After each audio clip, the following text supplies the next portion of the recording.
What's up, y'all? Kofi Kingston here, and I would love to have a drink with Wrestling on the Rocks, depending on what that drink is, preferably non-alcoholic, you know? How's it going? Healthy Warrior James. Soda. I would love to have a drink with Wrestling on the Rocks. Maple syrup. Fella. I would never have a drink with Wrestling on the Rocks.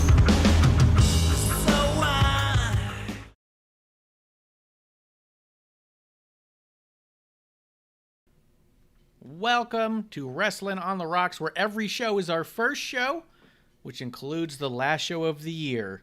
Welcome back to a brand new episode 1 right here in the dive bar of the IWC. We are here live for the Boozie Annual Awards. Well, before we get into that, we are going to talk a little bit of news. Let's say hi to everyone. We got a full house today.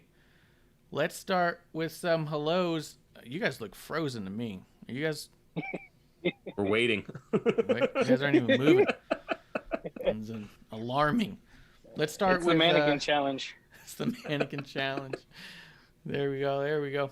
Let's start with Kev. Kev, welcome back. The other half of the Ironics. Yeah. All right. You got it. Yeah. What's up, guys? Oh, how you guys doing? Welcome to the Black Contain the Tie enthusiasm, Kev. You almost blew my hat off from Alaska. Sheesh. He throws my game off with the ironics. Every time. Oh yeah. It's great stuff. Mr. Beard, welcome back. Hey everybody, I always forget it's a podcast. Oh yeah, that's a good point. He's waving, just waving. The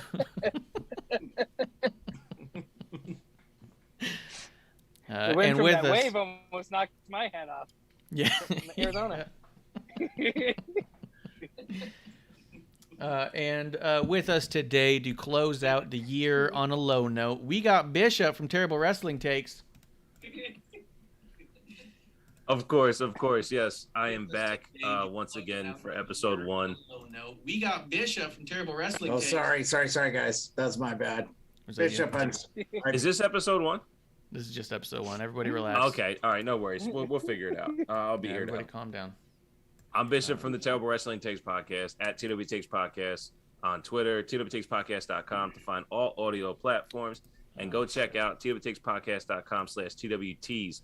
The merch has been decreased in price. It is still the dopest merch, the fastest shipping, lowest prices out there.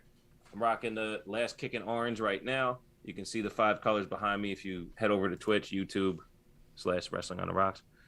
And yeah, man, I'm here to have some fun. I'm boozing up for some boozies. Let's do it. Hell yeah. I made a critical error on our video, and I am fixing it now. So everybody just relax. Episode. Oh, the audio thing was not your fault. That was me. We know. Oh, We know. Oh yeah. Oh yeah. We know. That was for debate. Oh, Yeah. we We're know. well aware. We It's fucking okay. know. Yeah, that one we knew about. That one was pretty clear. Let's see Yeah, if I'm can do this. so sorry, man. I always have them muted in here, and I guess I hadn't been on YouTube in a minute, and I had it on in here today or something, and it was on, and I forgot to do it. We should talk about things before we go live. Well, we did. We did the I best we should- could with what we got. Well, the problem is I can't pull up the YouTube feed. You don't need to.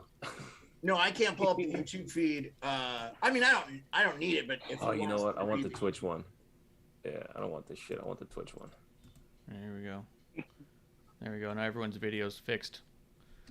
Oh my God. Let's see. We got chat already. Just in time coming through. What's Shouts up, to my the dive bar dogs. friends? Yep. Shouts What's to the up? dogs. Cheers. And Sports Beard says Beard is a goddamn Yeah, dumpster fire. Yeah. So sorry. All good. It's only episode 1, and that's the most important aspect of this, is that we recognize it's just episode 1. Everybody just relax. Guys, let's start with a little something simple, because introducing ourselves was complex enough. Let's start with a little... Yeah, baby steps. Let's start with a little bit of what's in your glass. Let's start with the guest of honor, Mr. Bishop. I got I got Bullet Bourbon in the glass because I have to do a cocktail with you guys. And on deck, some Sapporo, Japanese lager. Right. I'm here for a good time and a long time. And hopefully a respectable time. Hopefully respectable.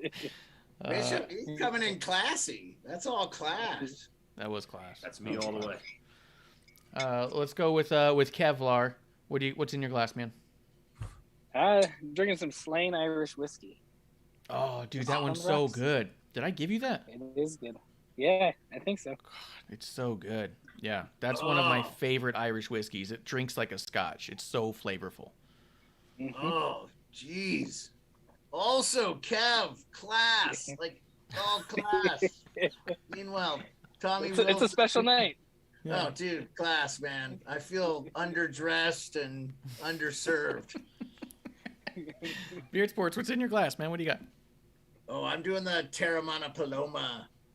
Ooh, very good, I'm very on good. that Terramana tequila.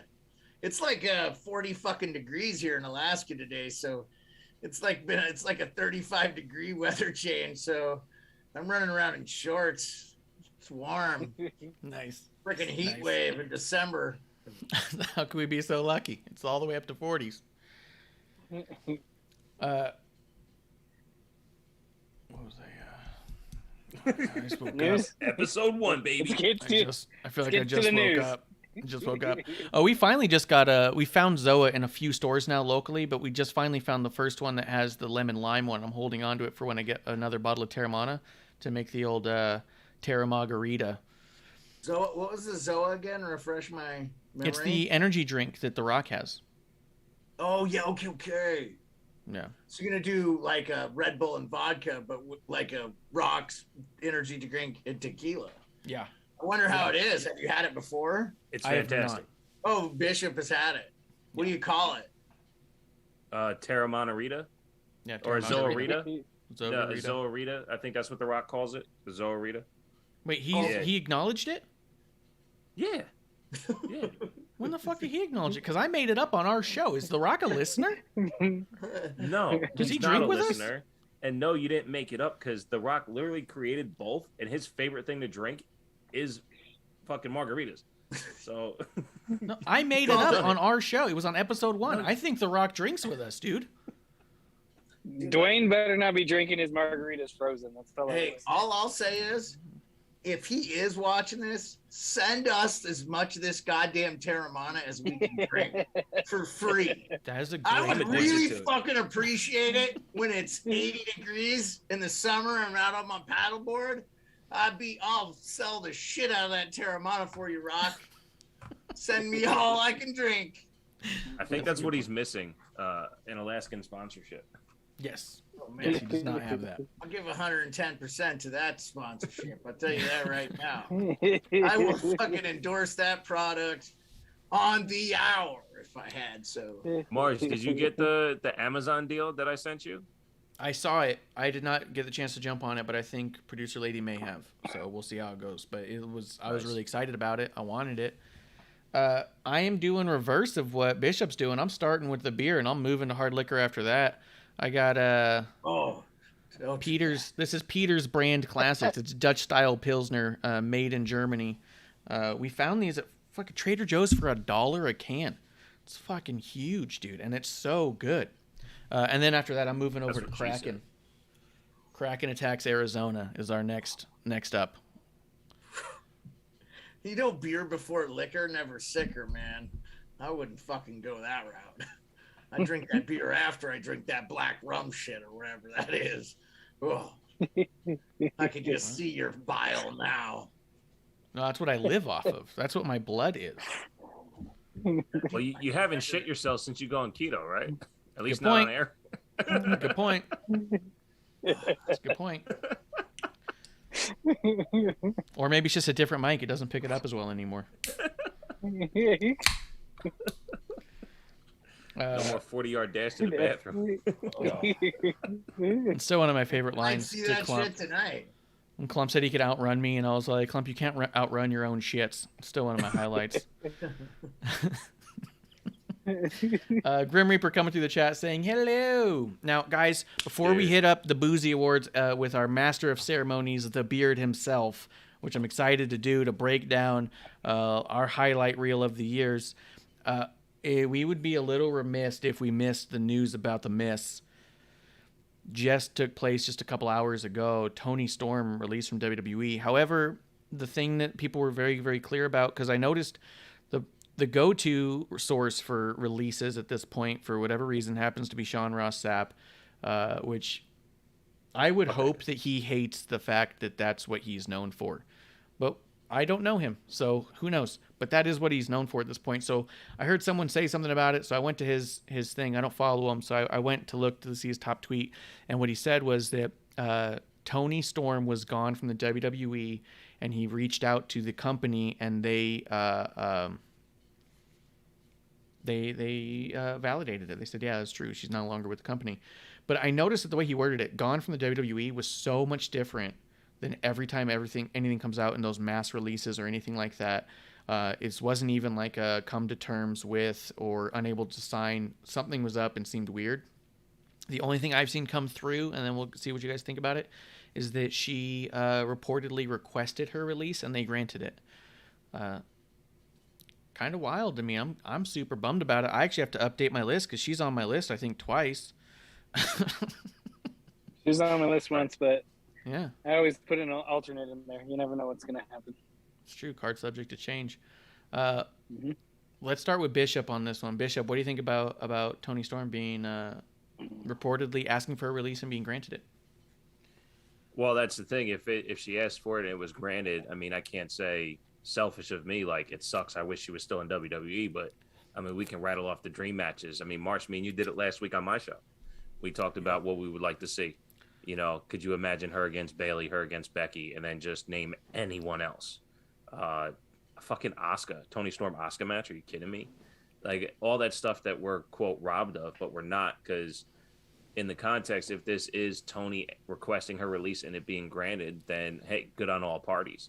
The problem is, just like everything else that happens backstage, we have no fucking idea. And even when they say something, we still have no idea. The silver lining, I guess, too, because I did see some screenshots of Sean Sapp, and I believe he confirmed that the reason wasn't budget cuts as well. That excuse wasn't used this time. So there's something amicable that happened, and I'm interested to see what that is. But I tell you, as much as I'm a fan of her, I don't know who I want to see her wrestle outside of WWE. I don't know if there's a match I'm even interested in seeing.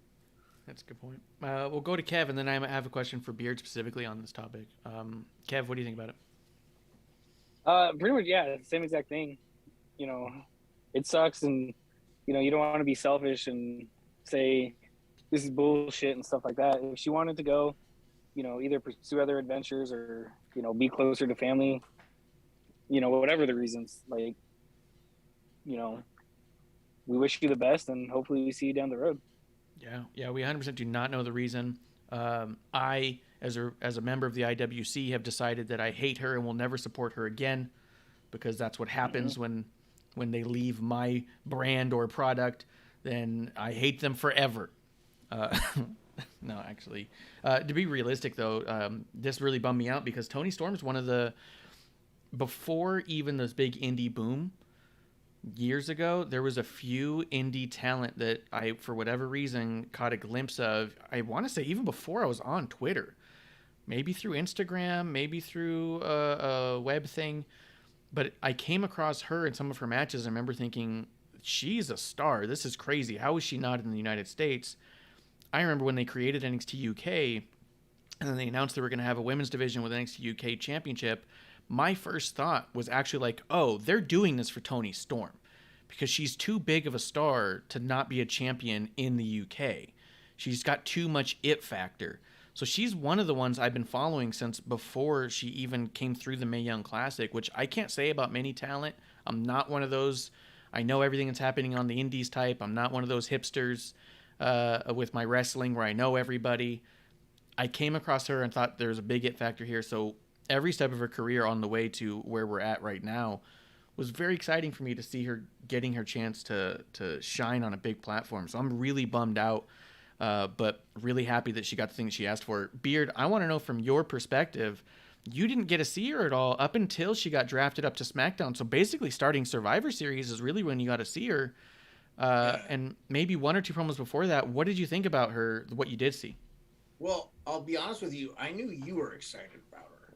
So I was like intrigued because I knew your interest in her. So I was like, okay, well, you know, I value your opinion. What is his thoughts on this? It seems like he's, you know, really intrigued by what she could bring to the table. So it is what it is, you know, like if she wanted to release it and they granted it and it sounds amicable, you know, a lot of times life isn't that way. So if it could end good, that's good. You know, I like hearing, you know, that clip I sent you earlier this week was TJ Jefferson. And if you guys don't know who TJ Jefferson is, he's a producer on a sports show called The Rich Eisen Show, but he's a huge wrestling fan. And his New Year's resolution was for, you know, wrestling fans to just be good to each other and enjoy what you watch, you know, and just, you don't have to crap on everything you see. He's like, we're in kind of a new golden age of wrestling when we've got a lot of really cool stuff at our hands. And I feel like, you know, that's a good message to spread. So unfortunately he got an ad or something because I don't know how to send shit in Twitter. But what did you think of what you saw of her? What did you think of her on the mic and in the ring? The little bit you Well, I mean, seen? I just didn't see enough. I mean, I saw her like twice. Yeah, did you like it, or was it just still kind of Yeah, you're still reading it? Like I said, I was intrigued by her because I knew you were interested. So I don't feel like I ever got any, you know, I never got to see anything because I told you, like, the Charlotte match I didn't watch. I was like, I missed it. And I was like, I don't care because Charlotte matches are kind of not fun to watch. They're kind of painful. And they kind of make me not feel great. And that's what I was going to say. That's the other thing that sucks the most is her last match, you know, maybe of this run, maybe she comes back, was against Charlotte, and that was by far her worst match I've ever seen her in. That it was bad, I mean, and yeah, go ahead. No, it was bad. We talked about it, and then even the following week there was the tag match where she tagged with Sasha against Shotzi and Charlotte, and she looked fantastic. We got that glimpse of who Tony was, and that was the bright spot for me. Yeah. Well, then in the last one, she cried twice during the match, and I was like, "This is a really weird way to go about this." Like, I was not digging it, but I was excited for the idea of her potentially moving on and doing the next thing. Like, it was like, okay, well, they've invested in her enough to give her tweaks on her character several times in the little time we got to see her there. So, I don't know, man. I'm really bummed because she's one of my favorites. Has been for a long time. And someone I was really hoping to see do big things, and it's not to say she can't elsewhere, but you can't go to WrestleMania elsewhere, and I always want to see her to WrestleMania. I have a question on that. Go ahead. Specifically with Toni Storm, do you feel like this is the Charlotte effect? Like Charlotte pushed a good wrestler away? I think that's. I've seen some people say that. I don't think that we know enough to be able to honestly say. I would say that I'm super curious to hear whatever she says, whatever Toni says when she leaves. She'll be on a podcast, I'm sure. I don't know. I think that it feels possible. Your opinion. I'm asking your opinion. That was my gut. I'll tell you straight up. That was my gut. My gut goes, she couldn't get away from Charlotte. And the other thing that made me like really sink in, we did a day one prediction show last night over at Talbot Wrestling Takes, and there was no SmackDown Women's title match when we thought it should have been Toni versus Charlotte one more time for the SmackDown Women's title. And the fact that match wasn't on the card, and then this happens, that my gut just goes, did whatever was happening, because I'm not going to say Charlotte, I don't know her, but is this another instance of this program taking place and the opponent for Charlotte finding themselves in a position they have to stand up for themselves? And if that's what had to happen, then, you know, by all means. But I can't think about that because it would just ruin too much. So, but that was my immediate thought. So I mean, I could definitely see that, because, you know, we've talked about it several times that, you know, women that go up against Charlotte, their career basically gets pushed back a year or two. A lot of the times. And she might have just said, hey, like, you know, I've seen these other women's paths in this company, and I don't want to be another one of them. You know, Rhea, Asuka, every time they lost, or the times they lost to Charlotte, their careers got derailed, it seemed like, for quite a while. Mm-hmm. What were you going to say, Yeah. Beard? Yeah, I was just gonna say I learned of this minutes before we started the show, and immediately thought Charlotte killed her career. Like, seriously, Well, that's exactly what I thought. I was like, it's the only blight of SmackDown right now. It's just like this big slithering blight that climbs around and wrestles really fucking poorly, well, but acts like they're the greatest fucking thing ever. Sorry. right. So I'll say this, just because we can't be putting words into her mouth. I have to believe, in a sense, like what Bishop was saying, I've got to believe that Tony wouldn't look at the program she had and thought, well, I guess my career's done. Like, you know what I mean? Like, I've got to believe that there's more to it than that. I believe that there's probably every bit of frustration coming out of that program, and I bet you there's a lot of conversation is, where do I take my character from here after crying in the ring and being humiliated by Charlotte for weeks after weeks? Like, this is a big hole to dig out of. But I got to believe if your decision is to leave a company that you've worked your whole life to get to, there's got to be some more personal stuff going on. There's got to be something family related in it. Unless she really felt like, hey, there's just no, like, but I don't know. I've got to believe there's more to it than just that she didn't want to wrestle Charlotte one more time. You know what I mean? I mean, I wouldn't fucking blame her. That's all I'm saying. Yeah. I don't think anybody would. I don't think anybody would, you know. And for as a cop out as that would be, like, I didn't want to wrestle, so I just quit. Like, not wanting to wrestle and not wanting to wrestle Charlotte because of the results of everyone else, there's way more respect put on that. But again, I'd hate to speculate that that's the case. I would love to hear the truth. yeah. Though. Yeah. Yeah, wanna hear and it. I don't think it's just, you know, hey, I don't want to face Charlotte one more time, or even at day one. But, you know, yeah, we'll just have to wait until we hear it from her. Yeah.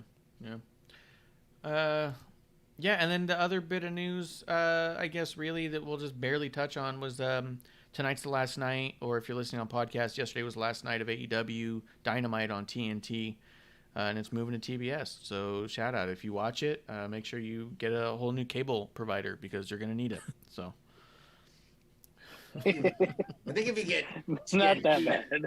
I think if you get TNT, you usually get TBS. I don't understand contracts. Yeah, no, I mean it's the same company. It's all Turner. It's all Turner. Yeah. So it's the same company. TBS Yeah, well, was before Turner. Having NBC, TNT. having NBC doesn't give me USA. You know what I mean? Oh, that's a good point. No, but yeah, sorry. Isn't you might know this, Beard? I've heard from somewhere that TBS is in less homes than TNT? Is that possible? Because I thought like you that if you had one, you're gonna have the other. No, TBS was the flagship. Like that was the first one. That was their TBS out of Atlanta. Like you got that. People got that on air. Like you could get that with antenna.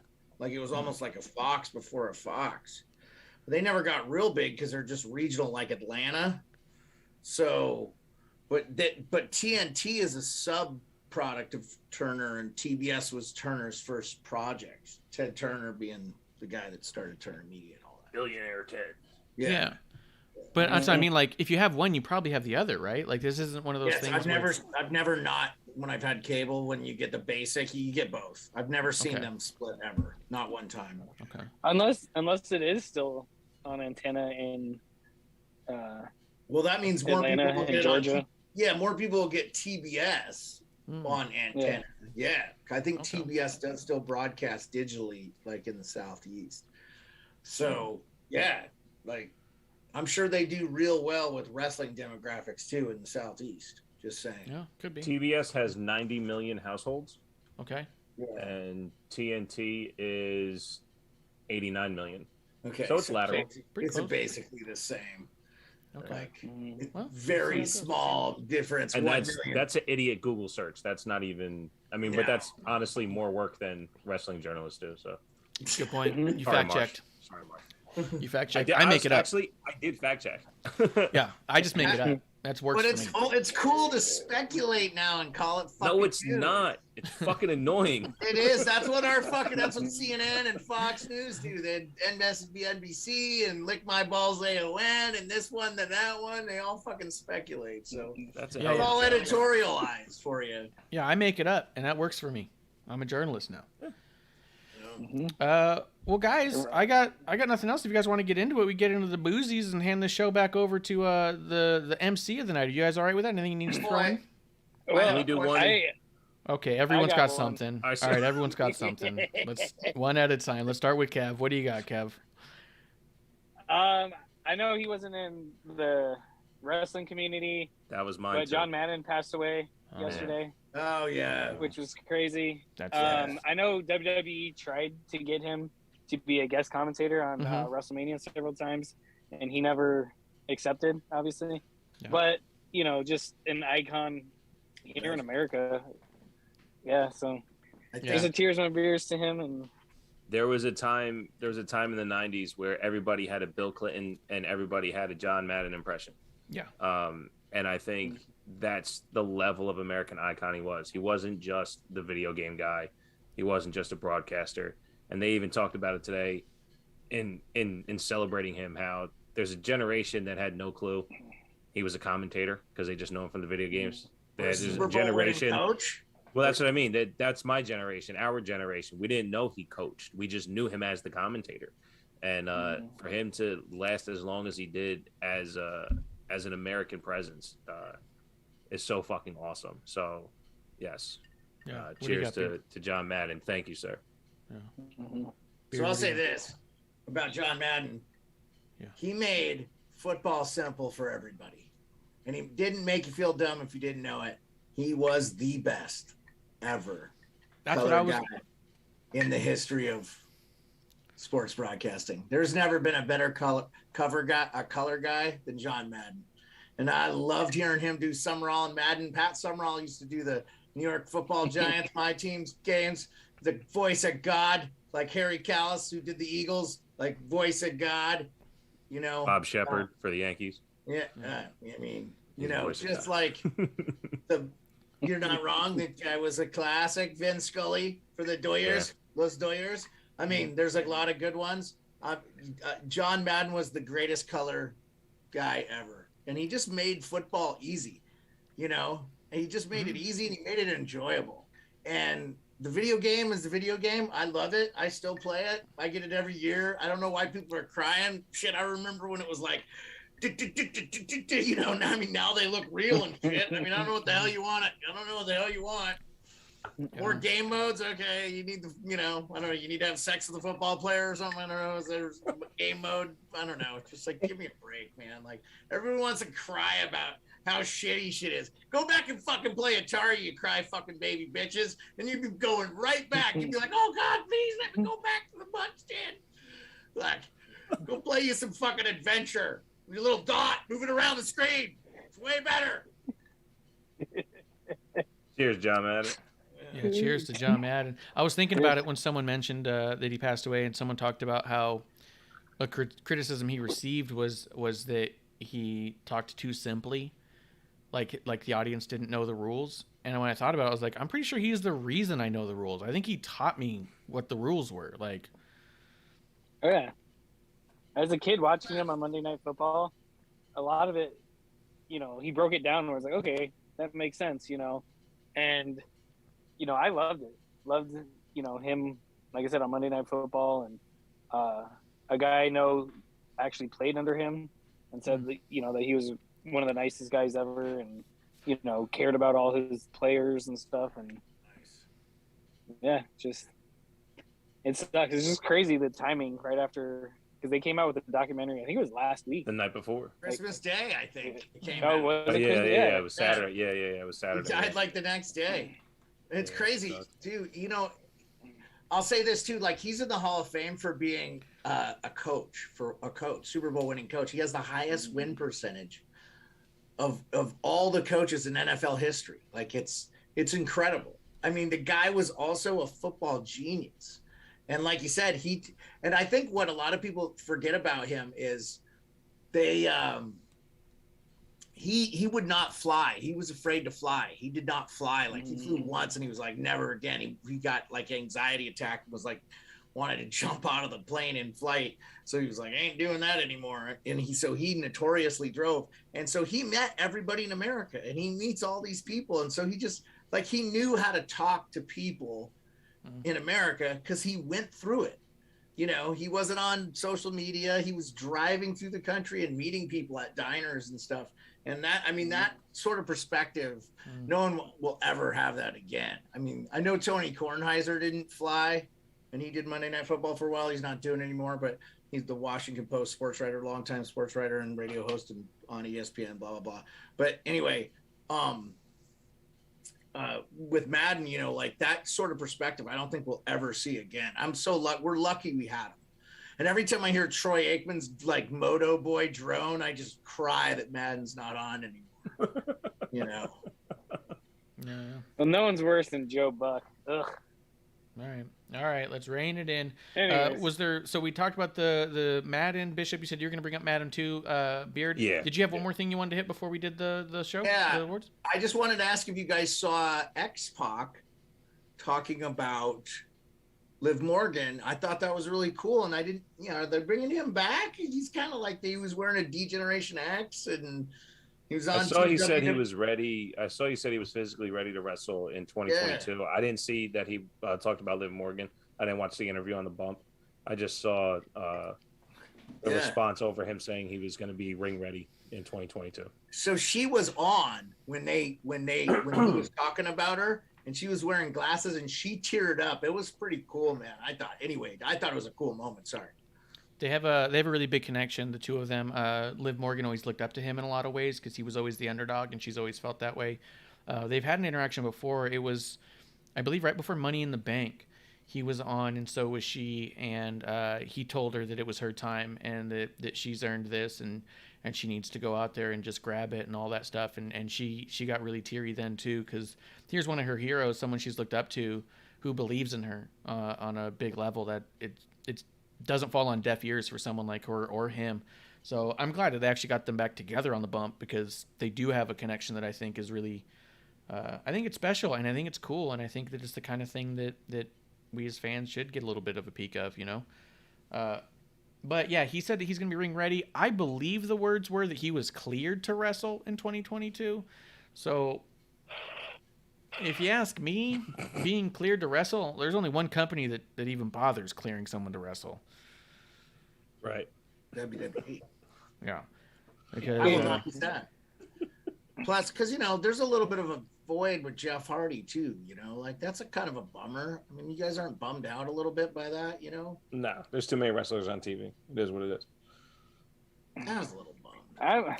I'm bummed out, but I didn't think he was gonna go anywhere else. Can you fix it? Can you fix him being in WWE? Like, you can't fix it. Why bum out about it? I don't understand. Well, there's nothing you can do. No, I mean, I just would, you know, it's not that I am sad he's gone. Like, good for him. I hope I hope he's okay. I hope he's in a good place or whatever it is. What I'm saying is, I just like, can he, you know, could he go out with just, you know, not unceremonious, you know, like a good way, especially a wrestler of his caliber. Just be cool to see him, even if he falls on his sword, you know, like, you know, Kev, you know what I'm saying? Yeah, no, I'm 100% behind you. Like, the last clip we got of him, it looks like he's being kicked out of a bar by security out of the arena. Yeah.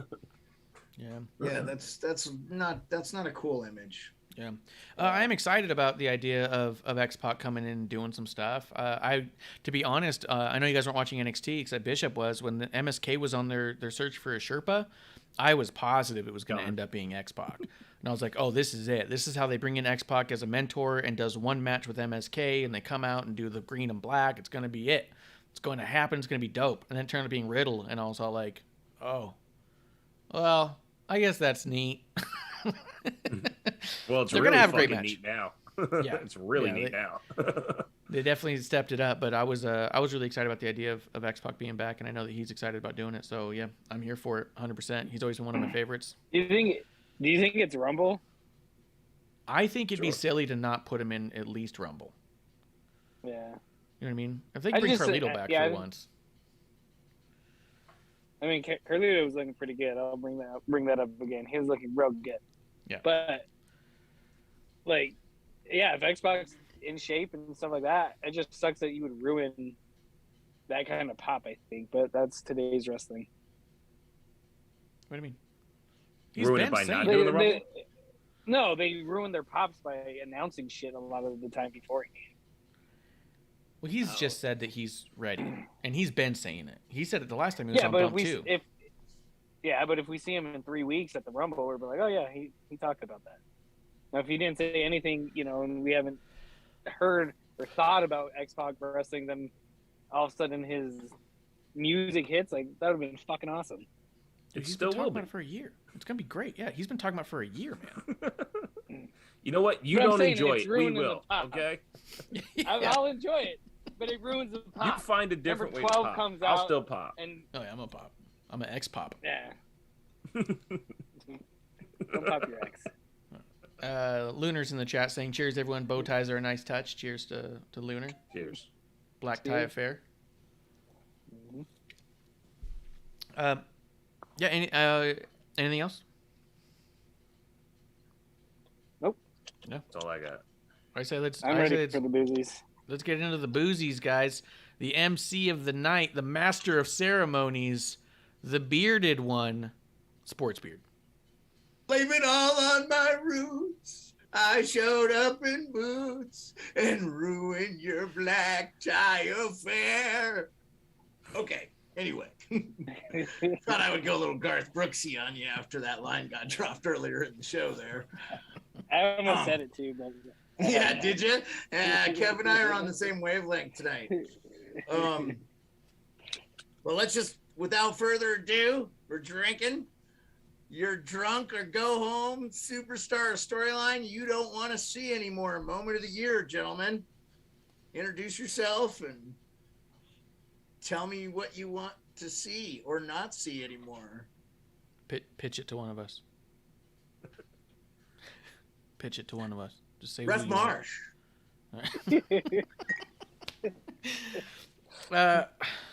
I couldn't. I had a tough time on this one, to be honest. The You're Drunk, Go Home, a superstar storyline I don't want to see anymore. The first ones that came to mind immediately was Street Profits and Charlotte. I'm just out. Mm-hmm. I am 100% out and done with. I don't even I just think that time away would do well with them. I don't think that either of those acts have been away long enough for me to ever start to really miss them or appreciate them on a different level. I think both of them are performing in ways that doesn't not only keep me captivated, but it doesn't keep me literally watching. I will turn down the volume or walk out of the room almost every time at this point. So those were the two I couldn't pick between, and respect to everyone who does what they do, and I don't want anybody to get fired or anything, but sometimes a little bit of a going away can do wonders. We don't want you to get fired, but please ask for your release. Master of Ceremonies has a question for Ref Marsh there. It's fucked up. What's up? When you're referring to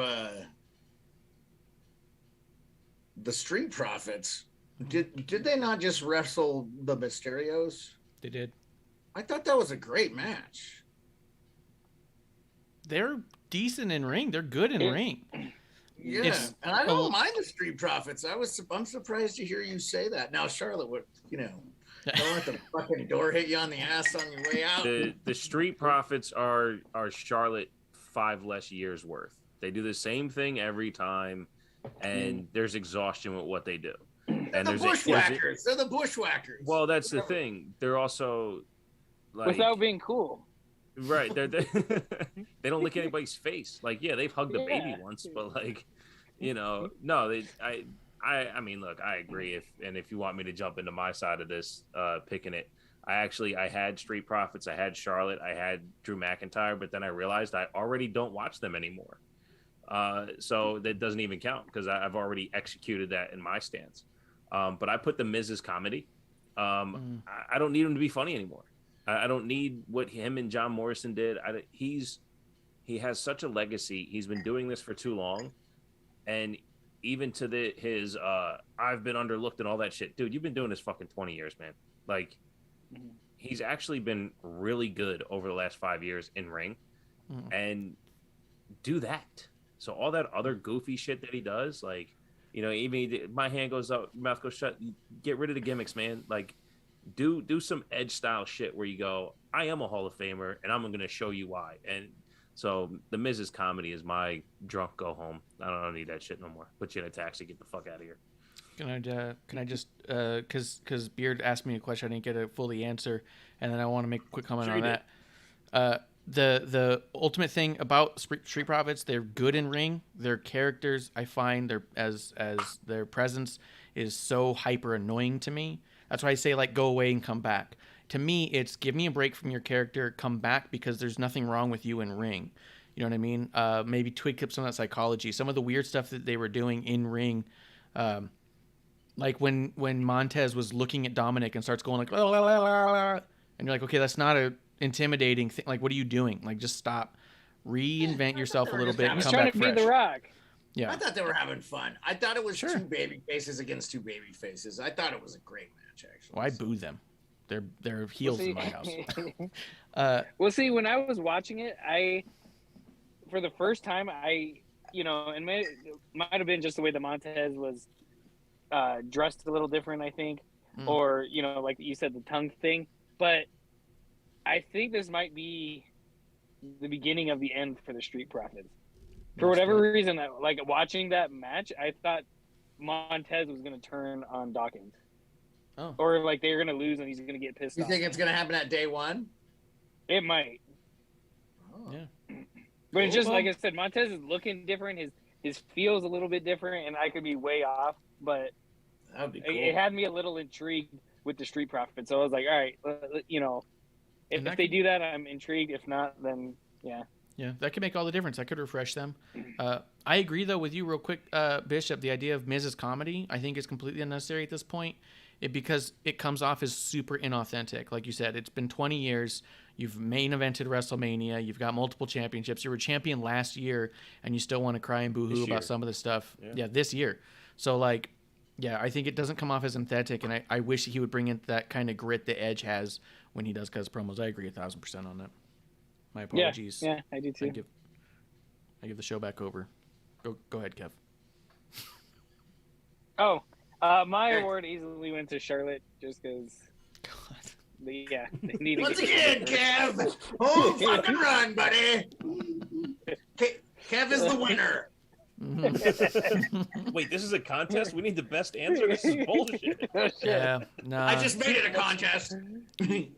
So much for having my own fucking opinion. Happy to win. 1 point for Kev. Yeah. There you go. Yeah, that makes sense. Beard's really competitive. He's into sports. He's just made it a sport. And understand this, guys.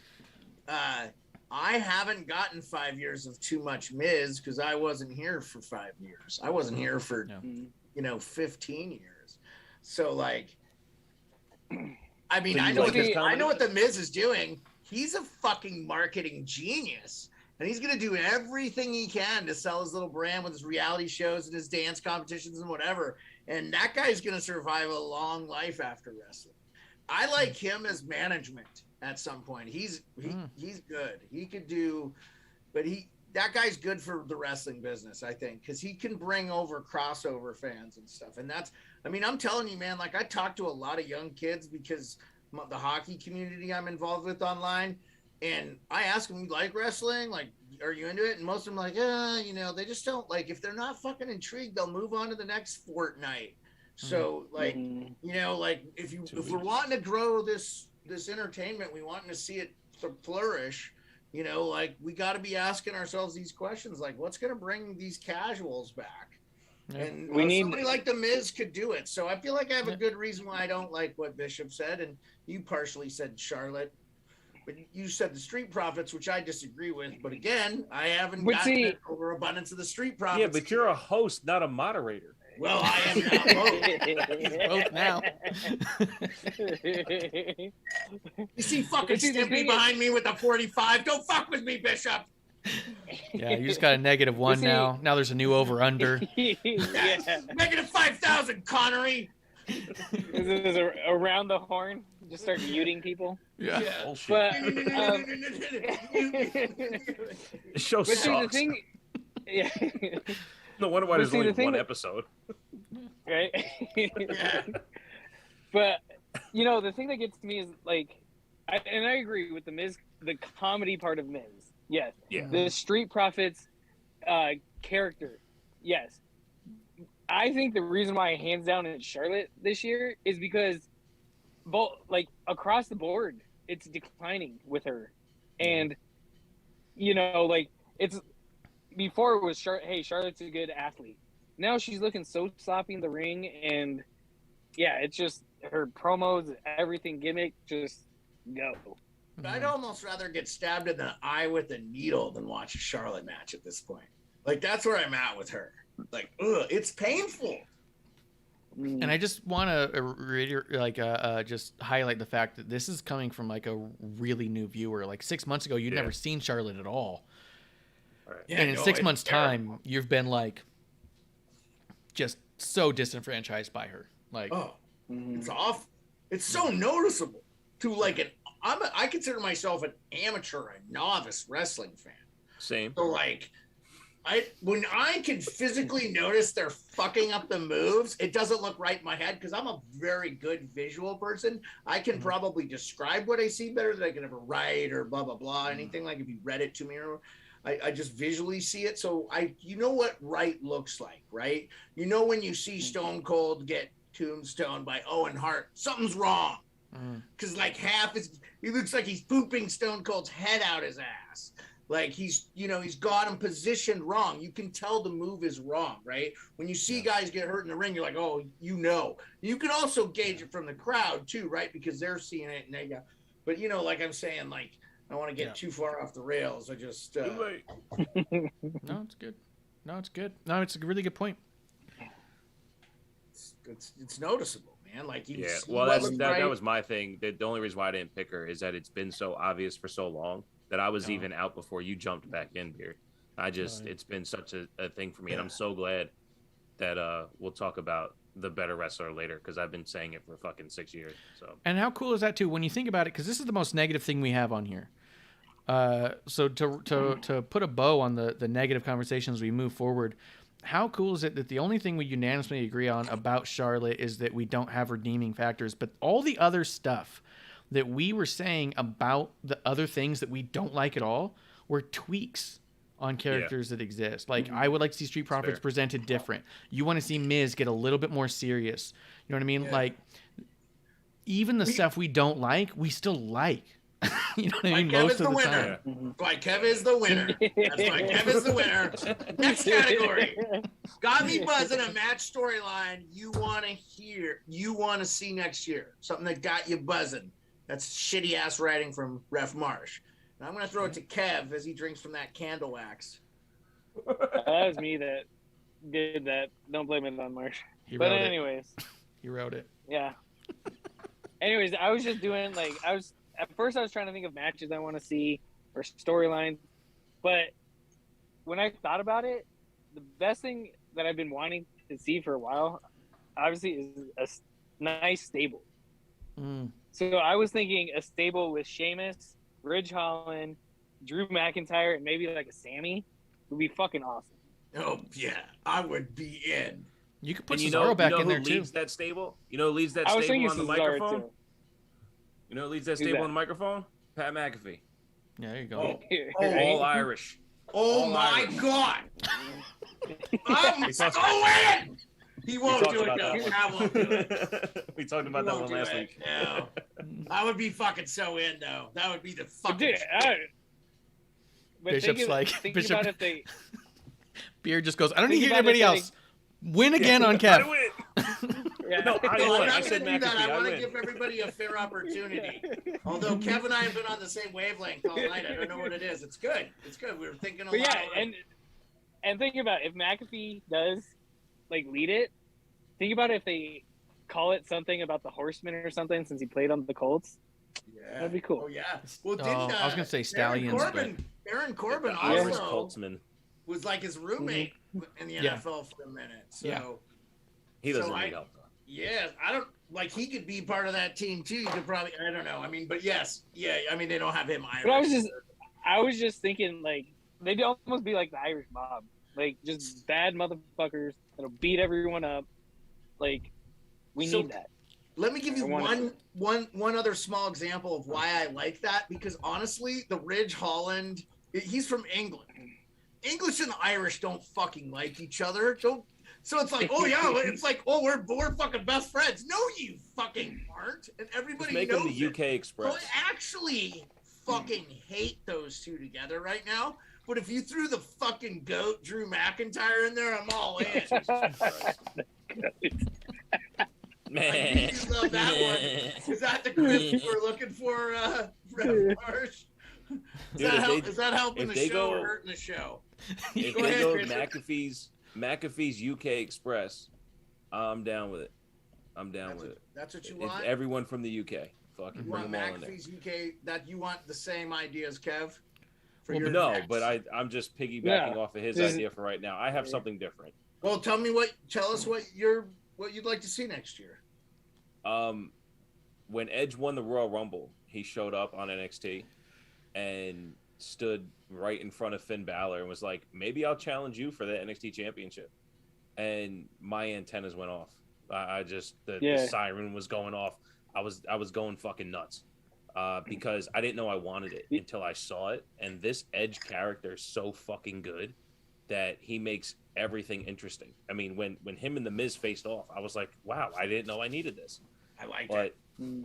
when, back in, I would say, I guess it was February, Edge goes to fucking NXT. Finn Balor's holding the title, and he goes, maybe I'll challenge you. And I'm like, yes, that's what I want. And since that moment, I've wanted that match.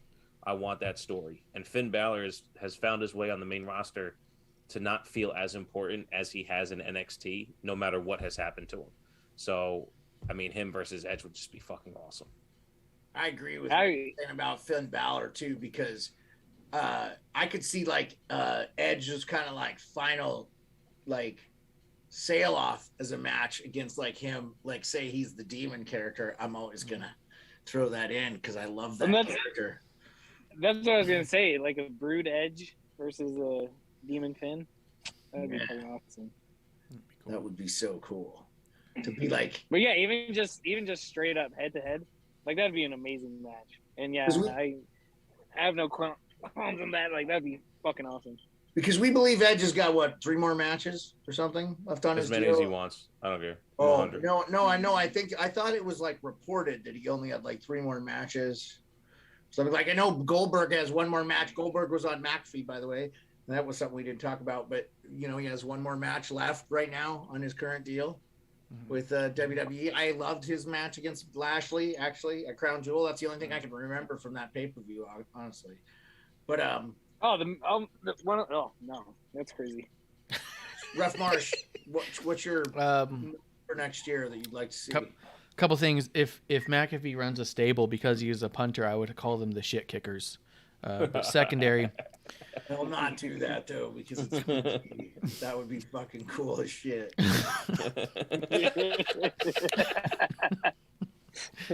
Or they could just call themselves the brand. Yeah, for the fucking brand, motherfucker. Look, he had a mini stable in NXT and it was working. So That's that's great. it would work here too. It was fucking awesome. Bring up the bruiserweight with them. And Ridge Holland was going to be a part of that until he shattered everything. So that was nasty.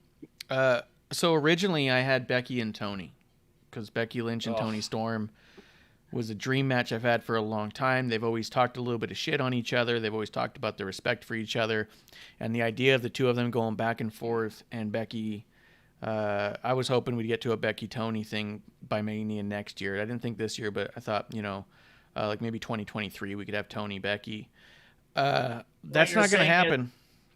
What you're saying is you had that, but the news today Yeah, it's has destroyed made that. you when you're coming up with all this on the fly. Well, I had 2 written down anyways, but that was going to be the one I was going to go with.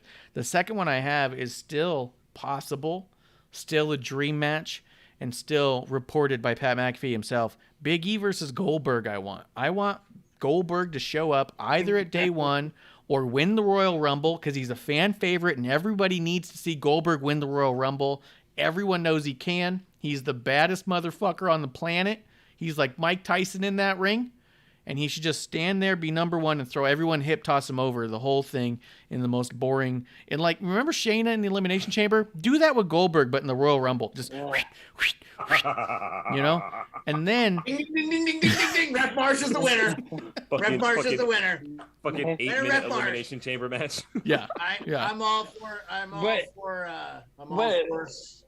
No, it's over. It's over. I've decided. Ref Marsh wins. Yes, I said McAfee first. I'm supposed I know, to win. and I'll blow McAfee. I'm all about McAfee. You know the source of my heart of wrestling fandom is because of Pat, the GOAT. Okay, I'm already calling him the GOAT. You called 2 that people guy, ago already he tonight. sets the tone for me being a lazy stoner piece of shit. I love it. It's a great life. I recommend it for everyone who has a real serious life. But I'll say, I may be getting a job, boys. My wife is probably getting done with this bullshit. So, reality might be kicking in here. So I'm just going to fucking enjoy these last few days of freedom. But what I'm saying is, like, you know that McAfee is the source of my heart, and it's not that I didn't like your idea, but I don't like Ridge Holland anyway. So, like, I don't really care. Like, he could go away. So, like, the match just getting would started. be cool, and I would love it. Yeah. But I love the Goldberg thing, man. Like that, I think they undersell that guy's importance to wrestling. Well, So- and Big E grew up loving Well- Goldberg. That was one of his dudes, so he's got a dream match against Goldberg. Aren't they I just would both like to He's see it while called we for it can. too. Yeah, Are they Big both E's Georgia called for it boys? too. Yeah. And I it's true. don't mind that, but when you compare him to Iron Mike in the ring, Yeah. there's a big difference there. No, because Iron Mike went up. Iron A Mike- lot of the guys Iron Mike fought early in his career were fucking powder puffs, and he was So was knocking them out. Goldberg. And the That's other thing is, Goldberg's he had streak. That's what Exactly. I'm saying. Yes, I know Goldberg stuff was scripted, but basically they were like, But- "Hey, Mike, go knock this chucklehead's head off." Yeah. You They had know, similar matches, but- man. You know, Mike never went the distance. Yeah, The guys but- that beat Mike, like But Buster the difference, Douglas and Lennox but Lewis. the biggest difference was is that Mike Tyson would be knocking other people out, while Goldberg's knocking himself out. Well, later on. Yeah. Later on. But they had basically the same streak at the same time. It was a bunch of like 30-second matches, just a couple of hits, it was over. Same Yeah. diff. But you Goldberg you never cannot bit deny- someone's ear off. You cannot. Mike deny Tyson He almost knocked his didn't own almost ear kill off. Bret Hart. his WCW Nitro with Goldberg. Those were probably some of their best shows. Like. Oh yeah. And most viewed stuff. And I think that fandom deserves a proper send off for Yep. maybe the best WCW wrestler ever. Yep. I mean, you could make an argument, but I mean, he's Nope. he's sort of on par with popularity with The Rock and Stone Cold at one Oh, point. yeah. His big ass. So like, I feel like Oh, that he gets was lost in the he sauce. was a bit. before Stone Cold. Yeah, no, I mean that's what I'm saying. Like they were saying he was a Stone Cold ripoff. You know, and I don't know if you saw the interview with Stone Cold and him, but it was, that's a great interview. If you get a chance to watch it, it's on. Oh yeah, Of that's pretty course. cool. I was watching back then. Yep. All right, let's move it along. Yeah. Okay. So we decided Ref Marsh. Yeah. We win that category because that's the storyline I want to see. Big E Give Goldberg. them a chance. Somebody you want to see get a bigger push next year. And if you had Tony Storm, I feel so sorry for you, Bishop. what Go I ahead had. and kick us off. Bishop, kick us off. Kick us off. So I'm not gonna get a point on this one. And this is the only AEW one I have. And No, I don't- I know this isn't the AEW show, but I want Hangman to get a bigger push than he's been getting. I'm okay with that. I I like Hangman. So do I. I think he's awesome. I think he's super talented. And whatever fucking push or story they thought they were telling for the last 2 years was the worst told fucking story in wrestling. It had me completely not interested, because you know how some people will watch the entire Raw just to see Brock Lesnar or Becky Lynch, or they'll watch the entire SmackDown just to see Roman Reigns. I'll turn on an AEW and they'll give me nothing of Hangman. And then I'll turn on AEW, they'll give me nothing of Hangman. And then I just got to turn it off. And then, they put something on YouTube like 2 weeks later.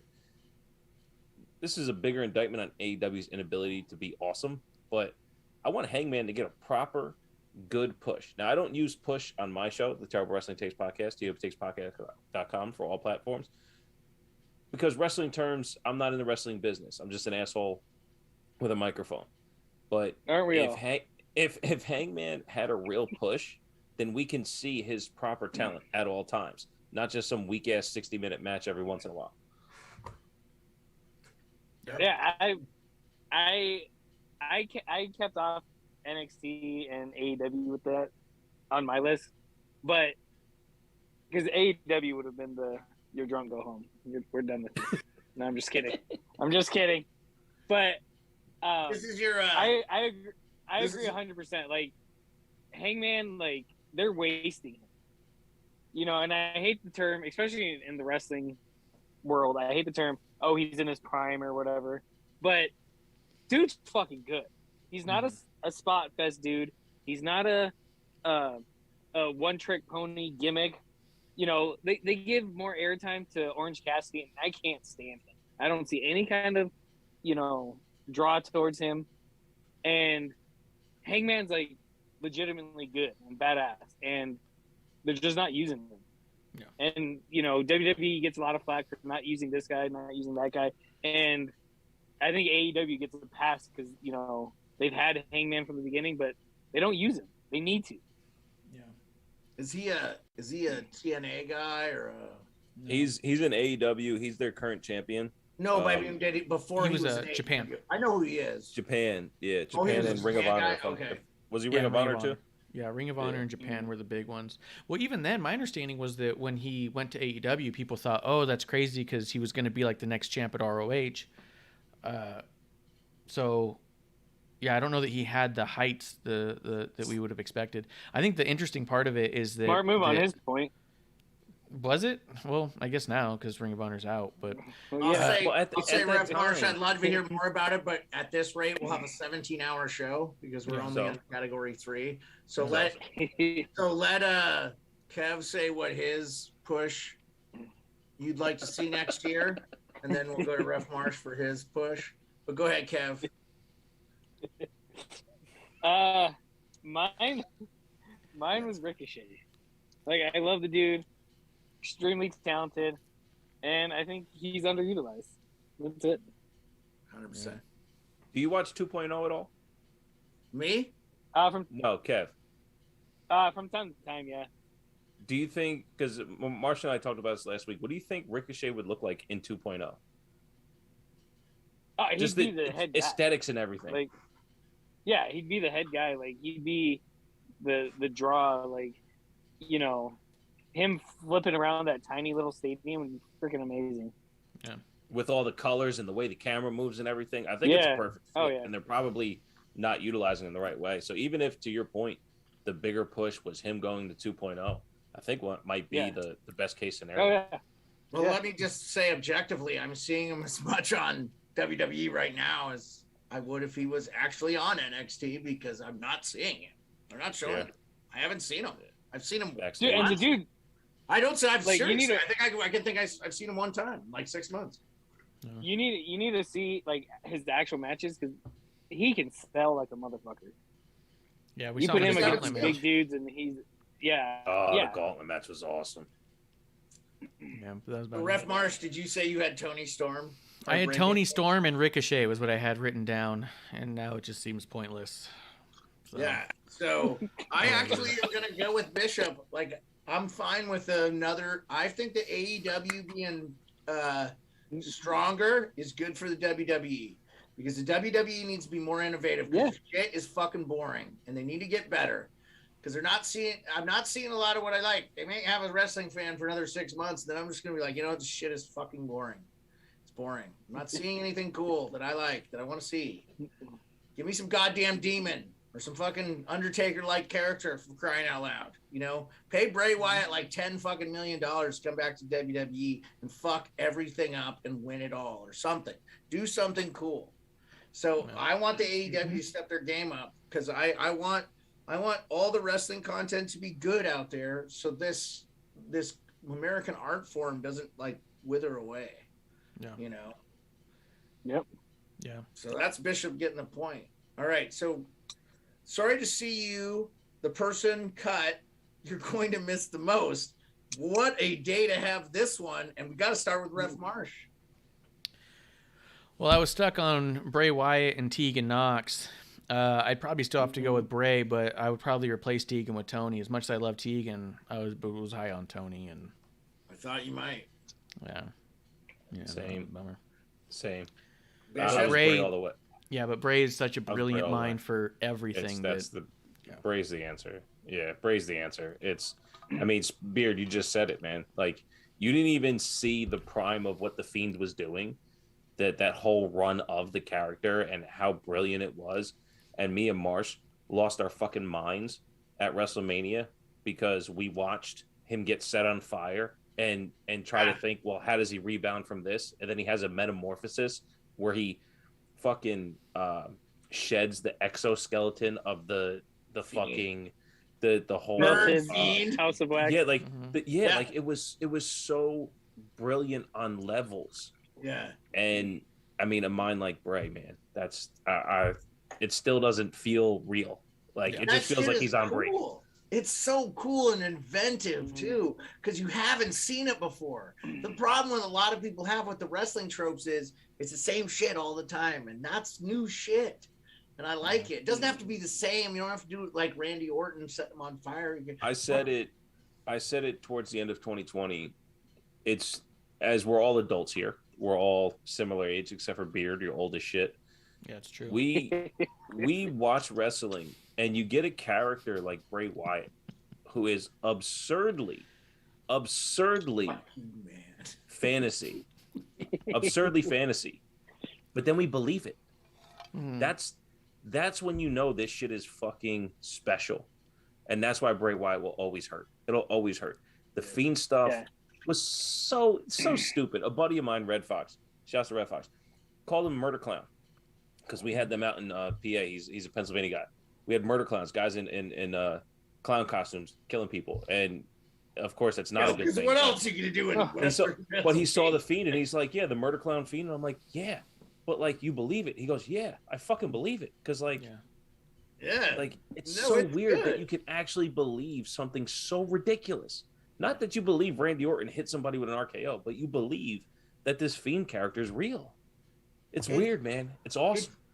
Even if you don't like buy it 100%, it's fun to watch. Because I went back and watched a lot of the storyline, and it was like, this is cool, and we're missing that underbelly element right now, and they have time to do that.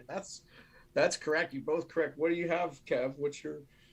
Well, yeah, I had the survey says Bray Wyatt type of thing. Everybody gets a point, by the way. Everybody gets a point. But real quick, the only reason, because I put a couple people on this list, and Tony Storm and Bray Wyatt would obviously be on this hands down. And, like everyone said, Bray's character is fucking amazing. But I put a couple other people on here just because, from what I heard with Bray and now with Tony Storm, that they asked for it or they came to agreement. The ones that I kind of was like, hey, this is, on here was just kind of taken back by surprise. But my two were Tegan Knox and actually Bronson Reed. Yeah. Because I thought Bronson Reed had a phenomenal future coming up. Yeah. And, like I said, some of these guys that asked for the release, I think might be disqualified from it. You're saying that the correct answer can't be Tony. No. Or Bray Wyatt because they requested it. Because it's okay. Hands down. Because hands down, Bray Wyatt's going to be the biggest one missed. Yeah. Everyone else is missed potential. Well, and Bray Wyatt, him and Braun were like probably Yeah. 2 of the biggest shocks of the release. It said person. Everyone else, cut. it, The category did say person cut. I know you wrote the category, so you're dissected it, but it does say person cut. But like I said, Cut specifically, you're going to miss the most. And yes, he was Bray, given his release on request. Is not considered. Well, but there was I think the 5 biggest ones that I thought like truthfully caught me off guard whether I'm going to miss them or not were Iconics. Keith Lee. No. We're Keith Lee, Aleister Black, Karrion Kross, and then Bray and Braun. Braun. Yeah, because they were used pretty regularly. Yeah, Karrion was the one I had first. I had Karrion first, and then also like if I had to go with cuts and not just people who asked for their release, Karrion was going to be my next up because Karrion Kross I thought has been built for WWE since the Indies, but you know. But Aleister was on TV and cut 2 days later. Well, what did I hear about Karrion Kross's sidekick woman? Her boob got crushed or something? Yeah. I don't know. I don't read that stuff. Yeah. The reason she was off TV and didn't come out with him was because one of her implants malfunctioned and she had to get it repaired and replaced and all that stuff and the healing. So that's why she wasn't out there. But I thought it was Vince ruining NXT talent by not putting the entrance on TV. I thought that's what it was. Well, he broke it on purpose to get her off TV. So they couldn't do it. Gotcha. Yeah. Okay. Yeah. He stabbed it with a T-Rex tooth. Yeah, T-Rex tooth. You're all wrong. It's John Morrison, but whatever.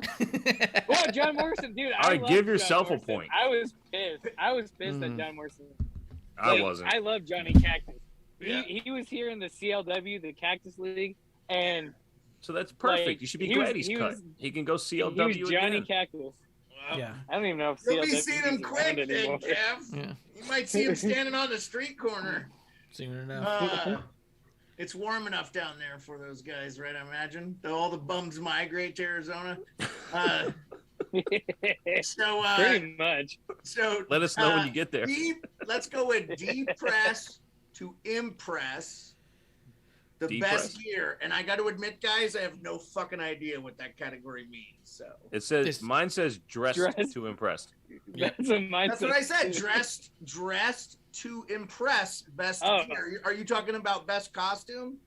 Oh my god. Yeah. Well, just their gear. Yeah. But I Do you thought watch he was wrestling? depressed. He's new to. He didn't even know heel all that long ago. Gear is you what imagine- the wrestlers Could you refer imagine if he saw to Dean what they wear Ambrose? in the ring. If he saw Dean Ambrose and Luke Harper, this is Yeah, I get that. I got that. That's what I thought. I wasn't Yeah. sure, but I was like, I thought it was the shit they were wearing. Yeah, So it's I what they went, wear. It's what they wear in ring Fuck during you a guys, match. I got it right. Yeah, it's what they're wearing in ring when they're wrestling, not just like what they wear to the ring for promos. You know what I mean? That's a little different. I got you. So like Seth Rollins, you couldn't really count Seth because of his suits because he doesn't wrestle in them. The gear is what they wear in ring to wrestle. The Viking think I'm Raiders pretty- with all their gear, Yeah. so. I'm pretty sure we probably all have the same answer, but I bet we don't. Kev, kick us off. You're Yeah. kicking it off. all right, Go yeah. ahead. Like to me, I think it's easy. They win it every year for the past 2 years that we've been doing this. It's the New Day. Well, especially Kofi and Xavier because they've kind of branched off. But their whole Mortal Kombat thing and everything that they do is like fucking awesome. Yeah, I agree. Gonna be tough to top that answer. I don't agree. Well, what is it? Your take. You're next. Tell us. One of the ones is Bianca. Bianca makes her own gear, and she does subtleties in her gear as homages to other things. We were doing a watch along. I think it was Hell in a Cell, and she did a Harlem Heat inspired gear that we had no clue what it was. And while we're watching the match, we're looking it up, and turns out it's Harlem Heat inspired from the time that Booker T wrestled Bret Hart in a one-on-one match. That's cool shit. And then and then the other one for me is Sonia Deville. It's kind of now disqualified based off of the caveat that Marsh wanted to put on it right now as opposed to earlier when he sent it. But Sonia got into this daddy character Not where my she fault. You comes don't know out. what gear means. What else does she fucking wear? She doesn't Her wrestle. gear to present herself. It doesn't fucking matter. It's dressed to impress. I picked the She first one. said, not "When the I second wear part." the suit, you can't fight me." Suit's Yeah, different. The first thing, Well, the first thing in the category is dressed to impress. Calm down, calm down. His answer's dresses fine. more? Let him answer. Who man. dresses Don't kill him, better? man. Ask him for his opinion after Fuck it. this guy. Well, also, You invited me on. You get my fucking answers. Yeah, I want to Okay. hear your opinion. I think it's fine. It's a good answer. No, I think, and if you want Marsh to be is honest, gonna hit the when mute she button real quick. when she takes the suit off and has the ring gear, holy fuck. Yeah. Also, yeah. if it's just ring gear, I think it's a toss up between Bianca and Carmella. That's 'Cause just because you're fucking lonely, man. That's just you being lonely now. Dude, my wife's upstairs. No, I'm okay. That's what they all say. No, Yeah, it's okay. no. It's look. Well, I talk about this. Listen, No, you I can go to TW actually agree with Beard, you. I actually Beard, go to twtakes.podcast.com, and down at the bottom there's platforms of where you can listen to the show, and you can realize how I put the caveat in that when I'm drawn to a female character, it's actually not sexually, but there is an aesthetic to it. Toni Storm was one of them. When she used to wear booty shorts that went above the cheeks. Your show again. Yeah, I'll take the $10. I got Venmo, Cash App, all that shit. But you can go to twtakes.podcast.com/TWTs. Use that $10 to buy a fucking T-shirt, and I'll send it to you. No, look, I'm a big fan of Bianca's gear because she puts in her own work to it, and there's always a spin that's personal. I think Sonia on TV with her suits looks fucking immaculate every time, so that's a dress to impress. Those are my two. Yeah, and hey, real quick, because we were, or you included NXT and AEW before. The other one that I would also throw in there is Johnny Gargano, because I've always loved his gear when he goes and changes it up for pay-per-view and stuff like that. Yeah, Iron Man. Kev, you already had your turn, buddy. Let Ref Marsh go. No, yeah, but I was just throwing that out there real quick because I need. Did you see his last match? We're all tied. Did you see his last match where he put the symbols for each letter of it reminiscent to his gears? Yeah, his last. All of his gear, cool. And it had like green lines between it. It was an amalgamation of all of his takeover gears. So it looked like the Miami Heat City jerseys. Yeah, something like that. Yeah. Just in time for the chat. He says, "Don't forget the awesome Power Ranger gear New Day has as well." Yeah, the Power Ranger gear was badass this year. I like we both get it, answers. nerd. It's tough. Go ahead, Ref Marsh. Tell us who you think has the best gear. So I actually had Carmella and Xavier Woods. So because specifically Woods stepped it up outside of the duo thing where typically him and Kofi always have like tag team really close gear. With the King Woods thing, I loved the amount of effort they put into the King Woods gimmick and the cape and the new crown, all of it. So good. I hate the fucking crown. I hate that. Insane. I love it. I love it. I love it. It's so obnoxious. You picked the New Day. Shut up, Kev. Let him talk. That's true. You still picked him. You picked the same guy, so you must love it. And then with Carmella, I think Carmella doesn't get enough doesn't get enough props for the amount of effort she puts into her gear. Carmella does an awful lot. Silicon Mask was a fucking hoot. Did they just kill that too? I haven't seen that in a minute. She hasn't been in a match in a minute. I'm sure it's still there. Yeah, but that was a pretty good gimmick, I thought. So funny. It's like perfect. McAfee fucking chiming in on that was some of the best shit too. Like he's But so witty. He doesn't get credit for the wit he fucking spits out real quick. I mean, maybe he does because he's good. He does. He does. But see, with Carmella, like, I liked her old gear so much better. The onesie? No, before the that. trash talking, Gotcha. moonwalking. Yeah. I used to love that gear so much. And so this new Carmella gear, like, I still haven't just been like, yeah, all right, I'm about it. Like, I love that old shit too much. She adds little homages to some of her old gear within her gear. And that's what does it for me. Oh, yeah. Is that there's always a detail that accentuates the outfit, not the body. And that's the crazy thing for me, is that she draws you into, like, because of course she's fucking amazing looking, most beautiful woman in WWE. Yeah. But Hands you're down. drawn to the gear. It's sad. Corey Graves will tell you.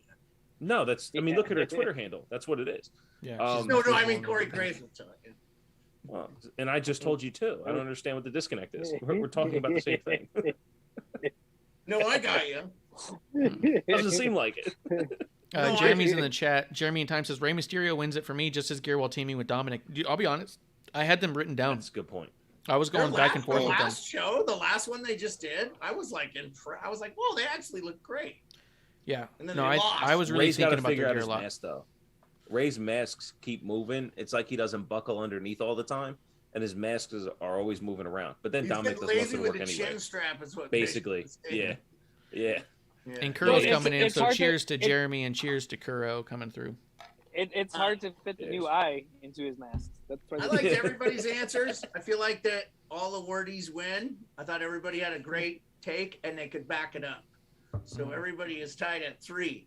Now, I would like to take a quick break before we go into behind the scenes best story that wasn't on TV or person that you'd like their charity work. So like if there's a wrestler that does stuff out in the real world that you love, think about it. We'll come back. Bishop will kick it off. I got to take a bathroom break. Oh well, we It's, can talk while you're pissing. Yeah. But then who's gonna get Alright. the point? Yeah, he's got to have the point, so you can't talk on that specifically. Well, all right. Well, then, what do you guys want to talk? Do we So- all have the same person? No, No. Is You know is what it I all think is Titus? interesting? So what I was thinking about what you said about Paige earlier, the thing that WWE gets flack And- on about using people incorrectly and all that. The one thing WWE's rarely Hangman. ever done is make their champion seem less important than most of the roster, and that's the one thing that frustrated me the most about Hangman Page, is that he is in the championship title picture and seemingly like the least important person on the show.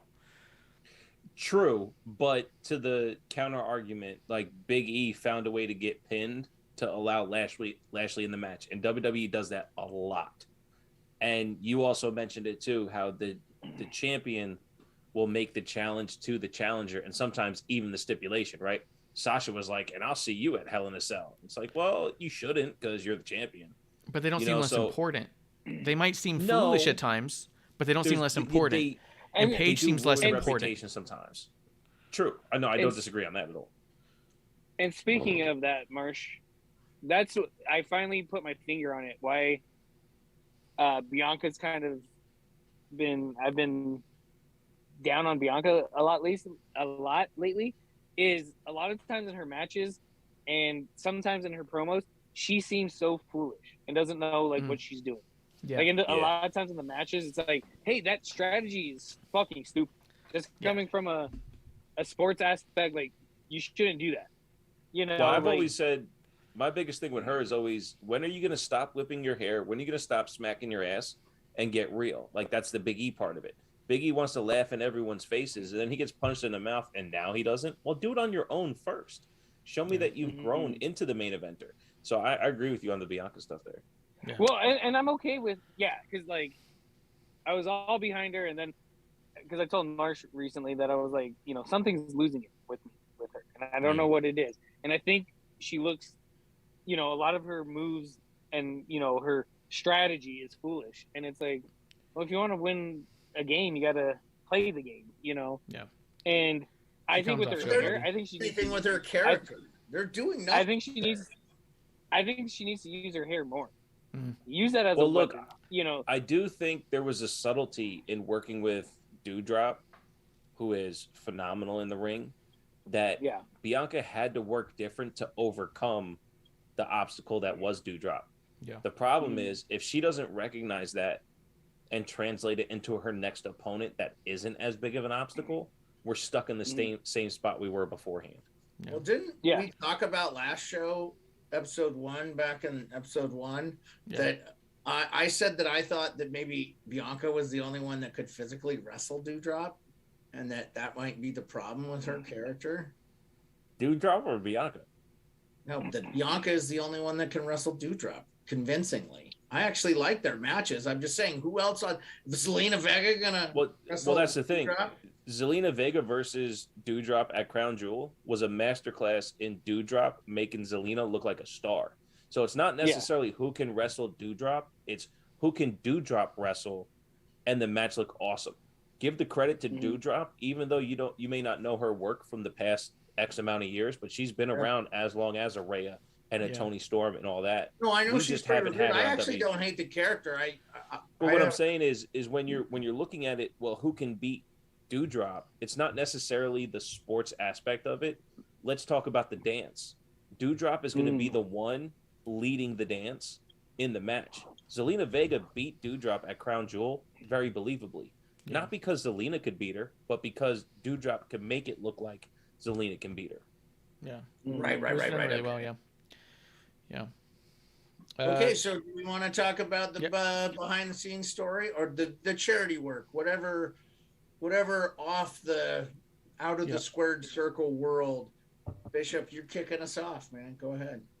I had two. I think one's pretty obvious, which is Titus.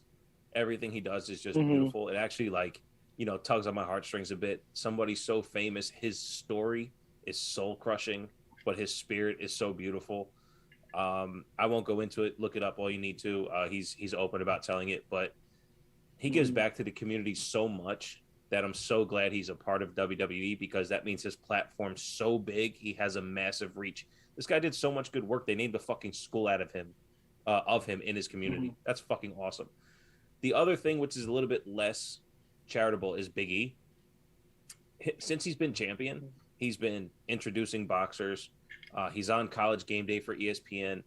Someone like Biggie, who, at one point was being talked about like Cesaro, right? Oh, this guy deserves more. This guy deserves more. He needs this. He needs that. When they finally get the opportunity to be champion, what do you do with it? Since he's been champion and he's doing these things outside of WWE, so awesome. Because he doesn't embarrass himself. He's not just, that wrestler carrying the title. No, he's a real person showing passion in these separate areas. And I think it's so fucking cool. Yeah. So sorry for giving two answers. No, I think that everybody's going to get a point on this one unless you pick, a scumbag. Charlotte. Well, I mean, but Charlotte has a charitable thing. I'm not going to crap on her charitable thing. I mean, I wouldn't want to lower myself to her level. Yeah. Go ahead, Kev. Go ahead with your most charitable. Real quick, just on Bishop's thing. I don't know if Girl Meets World is a thing anymore, but I need to see Big E on there, like when Vader was on Boy Meets World. But for the charitable, obviously, that's a deep cut. Ooh, I did not remember that. Vader, Frankie Stachino's dad. Yeah, Vader was on. Yeah, that's Frankie's dad. Hell yeah, Vader was there. Shoot, but how great would it be if Big E, if Girl Mr. Meets World Stachino was the same thing? Yeah. Oh, God. Kev, why don't you give us your real behind the scenes moment? Yeah. So I obviously like Titus, like hands down the charity work he does. John Cena with Make-A-Wish, obviously. Sammy for Syria.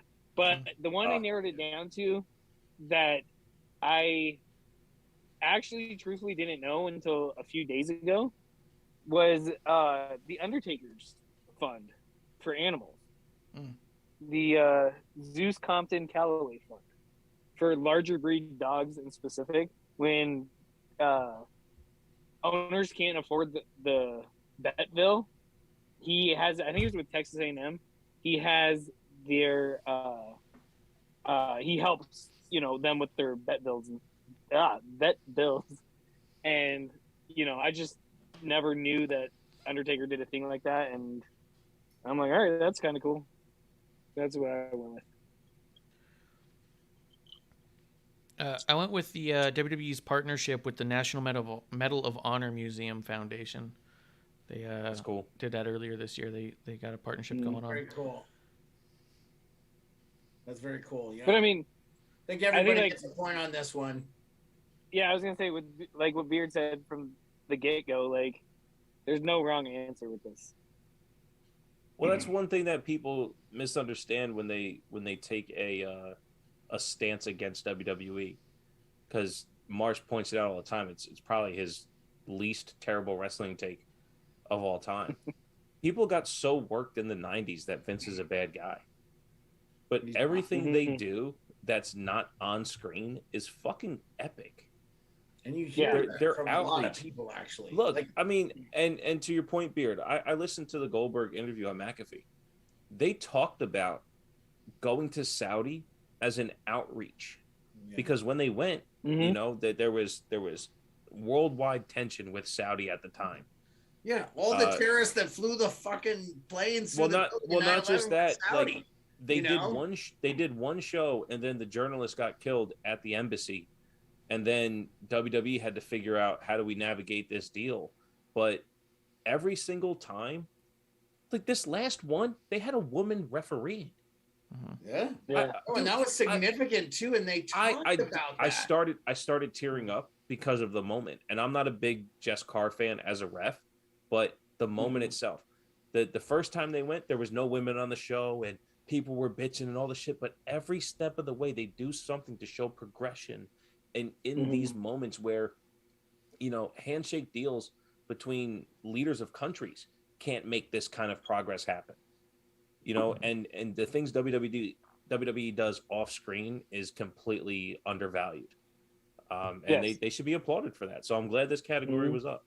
I agree. And I think it's, we always talk about being positive, and what better way to be positive and bring a positive light to your product and what, your fandom than the charitable side. I feel like you can't go wrong. You just really can't. I don't know how you don't look at some of these outreach programs and stuff for dogs and kids and the homeless and drug addicts and stuff and not feel, empathy or sympathy for the other side. So I think, there's never a bad cause when it comes to a charitable heart. I'll say that. Yeah. It's human nature. Like, we need to look out for each other. Yeah. So let's go on to the next category. The holy shit moment, biggest surprise right after the charity. We talk about the good stuff with holy shit. What was your biggest shock? Go ahead, Ref Marsh, kick us off. I actually started with the Cena return. I think the Cena return was looming for a long time, but the actual moment and the playthrough was all kind of holy shit. I can't believe we're getting this right now. Yeah, they had to take a break because of COVID for filming right. So. Well, he's been gone for well over a year. Like, he wasn't even at the Mania before, and that was like one of the first Manias without Cena. Speaking of which, did you guys see the Peacemaker trailer? Sorry, Kev, didn't mean to step on you there. Did you see the Peacemaker trailer? It comes out here on January 13th. Looks. I don't watch. Watching it. I'll be watching it. It'll be cool. Yeah, it should be good. I think it was 2020 was the first year. It might have been 2019. For the past 15 years or so that Cena didn't make an appearance at any of the pay-per-views. Yeah. It was 2021 because 2020 was the Firefly Funhouse match, which was fucking incredible. Yeah. Well, then it might have been the one before because 2021 he was at SummerSlam. Yeah. So 2019 was the first so time he wasn't at a pay-per-view. It must have been 2019. Yeah. Oh, yes, he was gone yes, for a yes, while. yes. Because 18 he did the Thugonomics thing, but then 19 he didn't make an appearance. Yeah. Okay, so Ref Marsh says Cena coming back was his holy shit moment. Bishop, why don't you tell us what your holy shit moment? There was a lot, man. There was so many cool things, but there's only one pick thing. One. I know there's only one, and I won't even double down or put a 2 or 3 because I only did write down one. It's Brock's ponytail, man. Yeah. Yeah. That is a good answer. That is a good answer. Nothing else. Nothing else. It's the fucking what. You know what though? I'll tell you what. It's Brock's ponytail with Pat's the alpha male of our species call. I turned it a little bit because when it comes to wrestling, Kev, I agree with you. I hate spoilers, and we actually saw the ponytail a couple weeks before the debut. I think the biggest holy shit moment. I didn't see it. Well, I don't care what you saw. I'm letting you know. Well, I'm sorry. You weren't even watching internet it all the time looking for internet fucking spoilers. You fucking bastard. Don't blame fucking me. You're the one spoiling everything now. I read this. Stop reading. Stop reading. No, you read too much. Look, my biggest holy shit moment. My biggest holy shit moment. I heard it. I actually wrote down is babyface Brock's ponytail. It's not just that Brock is back with a ponytail. It's not that Brock is back. Fuck the fucking babyface, man. The levels upon levels of babyface. Marsh and I talked about it last week. I agree. Roman being this much of a heel is making Brock such a fucking babyface. That's incredible. That's awesome. incredible. It's such a fucking home run. Brock as a babyface. People want Brock to have the title right now. And Yes. people never want Brock to have the title. I want Brock to have the title. It's because he goes away for 3 months and he doesn't have to wrestle and he's got the title and the title's never around. So fuck Brock. No, they want Brock to have the title. Babyface Brock is my holy shit moment. Yeah, you know what's funny about good. the ponytail too is that although a couple months before we saw it, the real holy shit was that he didn't cut it because everyone thought, oh, he's letting his hair grow out and his beard grow out. But when he comes back, he's going to clean it up. And then when he showed up, everyone said, oh my God, he still looks that way. Like it was insane. Well, the Alpha Male versus Spears. Very true. Very true. Right off the farm from Saskatchewan in overalls. You know, I his will look say- is incredible. It's a home run. Why don't you tell us, Kev, what your holy shit moment was?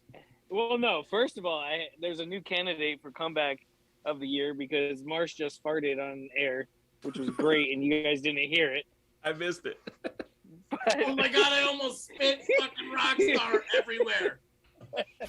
Everywhere. You got me mid-gulp, you son of a bitch. I did not know you got a fucking ass, or as my grandfather would say, he wanted me to be corny and cheesy on this. Did you step on a frog? You step on a frog? No, I did not step on a frog. I heard it, and then he goes, oh. I jinxed it. That microphone picked it up. And I then jinxed it. And you guys were You did jinx it, Bishop. You did jinx it. He hasn't shit himself on camera in fucking 10 months. Yeah. And you didn't catch it. As I said, there's a new candidate for comeback of the year. I would not catch it because my hearing is so poor. Wait. Did we just get a holy shit moment? Holy shit moment. But let's hope it was a no shit moment. Not along came Polly. Hey, we need to go. Why? Because I sharted. I just sharted. What shart? I tried to fart and shit. Oh my God, gross. It might have been a shit moment. I haven't heard from Marsh since I mentioned it. He comes back with no pants on. We know. Is he wearing a headset? Something Can he hear us? wrong. Does he have an earpiece in? Marsh, wipe twice if you can hear us. Probably like, these motherfuckers have driven my show off the fucking rails. It's laundry day anyways. It doesn't matter. Shit my pants. It's not a big deal when it's laundry day anyhow, you know? Oh, not a big deal. Not a big deal. Oh my God. Holy shit moment. Biggest surprise. All right. So... Goes to Ref Marsh. Cheers. Yeah. It was the liquor after the beer. It was Yeah. Jeremiah called it. The beard called it on that one. You can't have beer and then liquor. Sorry, I fucking jinxed it. told you, motherfucker. Sorry, I jinxed it. Hey, you know what? Bishop said it. Hey, you know what I know in my old age? I don't know a fucking thing. You young motherfuckers don't listen to anything. I told you, beer before liquor, never sicker. You never go beer before liquor. Never. Terrible fucking idea. Ooh. So yes, Negative Ghost that was Rider. my holy shit moment. No, you get a point. No. Kev, what was your real holy shit moment? To me it was Becky's return. Yeah. Because I had no idea who she was. It was hilarious. I was like, who the fuck is this bitch? Well, see, to me, that was my holy shit moment because Brock kind of was, there was talk. Cena, there was talks. We knew Becky was going to come back, but we didn't know when. Right. Even though I didn't know, let me just caveat real quick, Kev. Just from a guy who had never seen her wrestle, didn't know any of her backstory or any of that, didn't know like her and Charlotte were friends at one point and didn't know any of that shit that I now know. When I saw her come out, I was excited because of how the crowd reacted. The crowd went fucking nuts. And so that's why I was like, who is this? Oh, I don't know who it is, but the crowd's going fucking ape shit. And that's the reason. And that's the reason why that was my holy shit moment because, Marsh and I were there, and when they said, Bianca. Where's my fucking invite? Bianca's opponent Sasha couldn't compete. We were like, oh fuck, here's Becky. Greg Hamilton pauses, announces Carmella, and we're like, oh fuck? Like we thought this was it, and we're sitting. I there, actually thought Carmella was going to wrestle, and it was kind of going to be a huge letdown. Yeah, That's yeah, how I was and then watching that. yeah, and then we're sitting there, we're watching it, and then all of a sudden the music hit, and it was like, fuck, like holy shit. That was my like I said, holy shit. Like so that's Becky gets it for me for her. So return. recapping the category, you say Becky Lynch. And Marsh says John Cena, and Bishop's take was Babyface Brock and his ponytail. and he's the winner. Point Bishop. I like 5-4. that take. I 5-4. think Brock Lesnar has been a heel for his entire wrestling and UFC career. I rooted so hard against him as a UFC fight fan. It's fun to root for him. I like rooting for him, and I like seeing really him as weird. a babyface. And I think it's his best job ever. Even though the wrestling isn't as clean and crisp as it once was, and the F5s don't look as, he's still just powerful as shit. And he can still ragdoll half the fucking people in the world, like Pat says, the alpha male of our species. It's just cool to kind of root for him. To be like, I'm rooting for Brock Lesnar. He's like the everyman, and he's nothing like the everyman because no man has ever looked like that guy. I mean, if to Kev's point, my like mark out moment of the year was Becky coming back. I was doing the 100th episode or the 1 year anniversary. The 1 year anniversary of the Terrible Wrestling Takes podcast was on SummerSlam night. So I was doing a live Twitter Spaces watch along. And oh, dude, I'm gonna do it all night. You'll be fine. Me at Justin Time 211 and JB from Chat Grapple and Cheap Pops were in it, but I was ahead of both of them, which is odd because when I watch along with Marsh, he's always ahead of me. I start going fucking bananas. I lose my shit. I'm waking up everybody in the house, all that shit, and they're like, "What's going on? What's going on?" And then as soon as Becky's music hit on their side, they're yelling and screaming on the other side. It was our mark out moment of the year. By far, Becky coming back. If you were actually there, I would. If I was there with you, I would say that moment feels like the one. I'd have cried. But the cool thing was in that moment, just to make it about me a little bit more. It was the 1 year anniversary of my show, but it was 1 year of doing episodes, never talking about my favorite wrestler. Like Becky wasn't on TV for a whole year of me doing my show. A reason why I love wrestling. Right. A reason why this shirt had to be orange. The orange and black was Becky's thing. The last time you were on episode 1 of, I remember you saying that specifically. She's so special to me as a watcher because I can see the talent. I can watch it and enjoy and get lost in it because of the things she does. So I would agree, because the ponytail's crazy. So.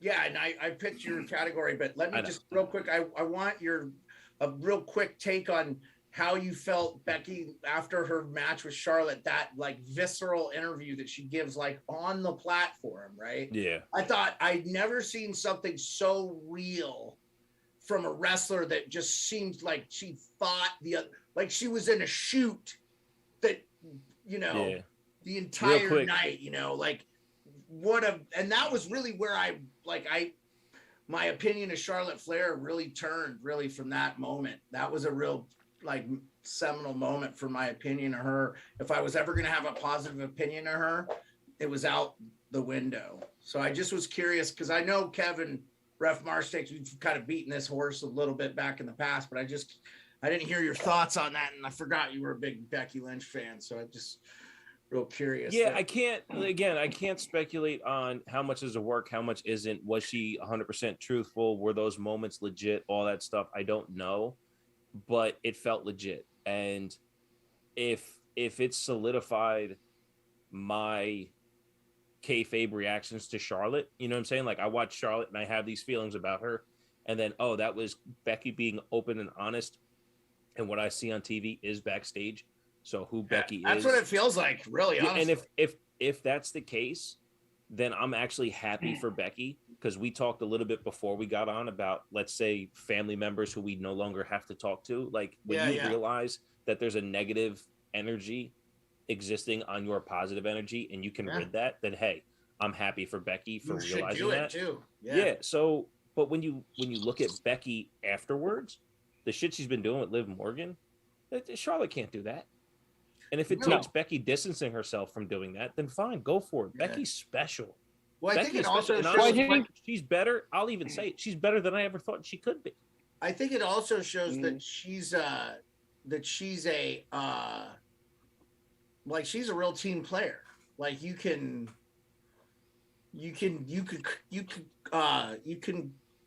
rely on her to put another wrestler over. Can you rely on Charlotte Flair to put another wrestler over? No. I bet if Vince went right to her and No. said, "You will No, put you don't even have to this continue. person It's over," nonsense. she will she'll do it so begrudgingly it'll look like she's not actually doing it, because that's what it looks like when she's wrestling. So okay, I appreciate your quick take on that. Let's go on to the next. So we have the holy shit moment. I gave the point to Bishop. I think it's 4. Everybody else 5-4. has 3. Oh, it's 5-4. Everybody okay? 5-4. Okay. We did the holy shit. Your comeback of the year. Who's your comeback of the year? Who? Let's go with Ref Marsh. My comeback of the year was Becky. The reason it wasn't a holy shit moment, it was the comeback moment, was because with Cena, he came back for a run, a small run. Becky came back. She came back at a higher level than we thought she could. She came back in better shape than she's been in her entire life, and she's been putting over through matches and promos the entire roster and building them all up. She didn't just show back up. She came back, and she's making a statement, and that's why it was easy for me to say, Becky, SummerSlam, I lost my shit, and I continue to do so every time she's out there. I love that take. How about you, Bishop? Go ahead and tell us what. Actually, let's go with Kev. We haven't heard from Kev in a second. Kev, what's your comeback of the year? Sorry, Bishop. I didn't. No worries. We'll see, and this is where, like, because these two subjects are so close. My comeback was Brock, because, Right. like you guys mentioned before, we have a babyface Brock. Brock is showing personality, and I fucking love it. He's, making little quims and jokes and stuff like that. That's why I like that for the holy shit moment, though. You know what I'm saying? But see, It's to the me, fact that he yeah, is a babyface. Because we knew he was. But to me, coming back. the holy shit, yeah. But to me, the holy shit moment's like one specific, like, boom. But to me, that's why I put him as the comeback, because my buddy and I that I went to SummerSlam with, shout out to Q Balls, what's up? We talked about a Brock coming back as a babyface, and we're like, that'd be cool. Like, we haven't had it in a while. Well, whatever. has he ever been a babyface? And then- That's my question. Because not really. There was moments, but not really. Not like yeah, this. yeah, Nothing like exactly. this. And that's what we talked about, and we said, this could be cool, like uncharted waters. And then when he came back, almost to save Cena after the Roman match, we're like, oh shit, is he a babyface? Is this it? Is this the moment? And then he F5'd everybody and left. It was. I could have gone, and I told you too, I could have gone with the Sami Zayn Brock Lesnar story for another rock and sock type thing. It could still happen. I was a little. So Bishop, what was your comeback of the year? So mine was a little bit more literal, from a normal Who sports got come on their back? Who came on someone's back? Give him his.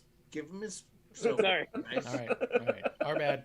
Gave you his respect. Now you give him yours. From a sports perspective, who was close and then came back to that level? I put Mandy and Sonia.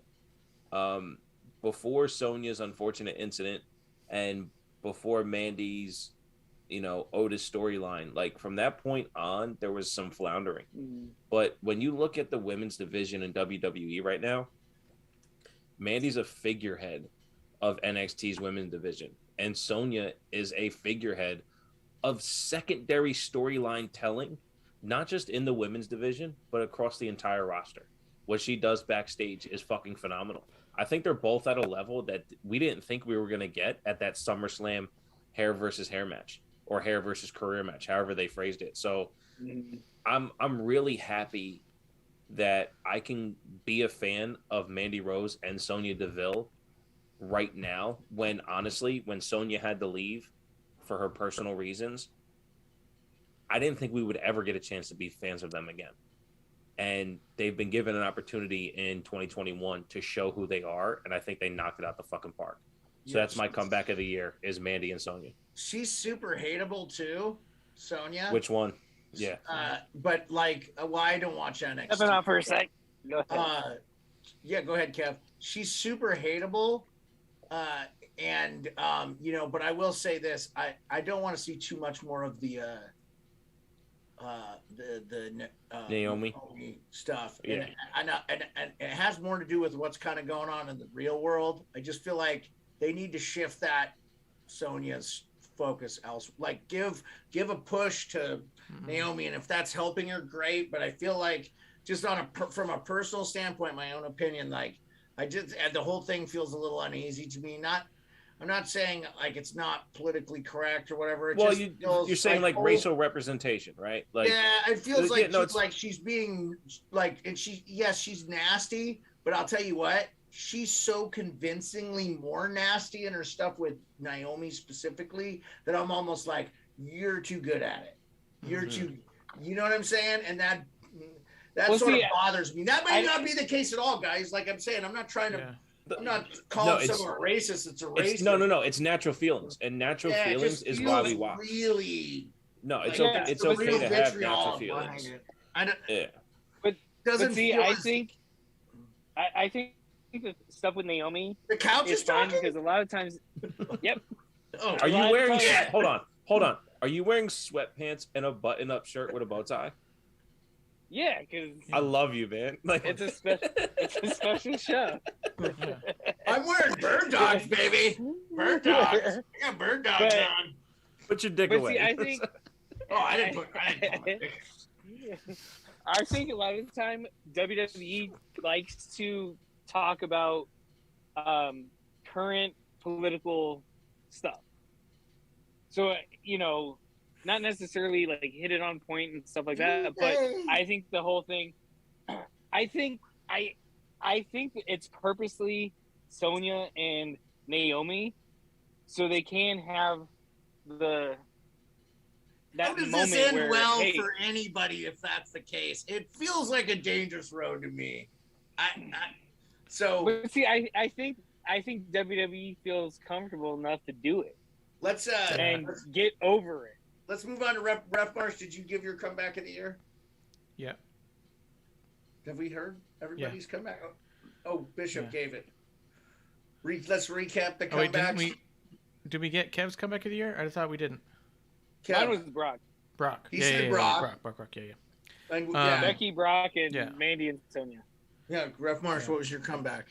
Yeah, I said Becky. Becky. And Bishop also said... He said Sonya. Sonya and Mandy. Okay. I give Ref Marsh the point for this one.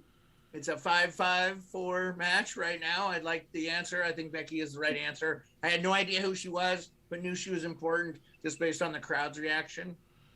Yeah. I don't like Sonya, and I don't even know the other girl. I'm not even interested in NXT, and there's nothing that's like drawing me there right now. Yeah.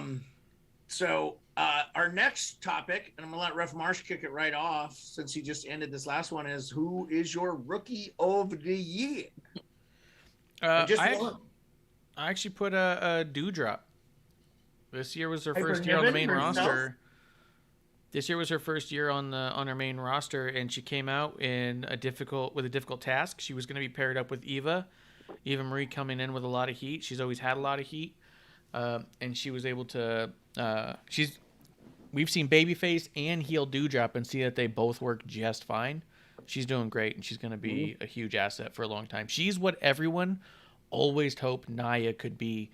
And that's not to intentionally knock Nia, but Nia's matches were never super technically sound. Even in the case where I will forfeit over the idea that I don't think she injured as many people in as many ways as the speculation always goes. I do think that part of that was worked into the story because she had the reputation. It was easy for them to do. I do think Nia's typically probably actually safe, but works in a way that looks unsafe for a reason. But however, I do think Dewdrop's the thing that we as a fan base always thought Nia was going to be and just never was.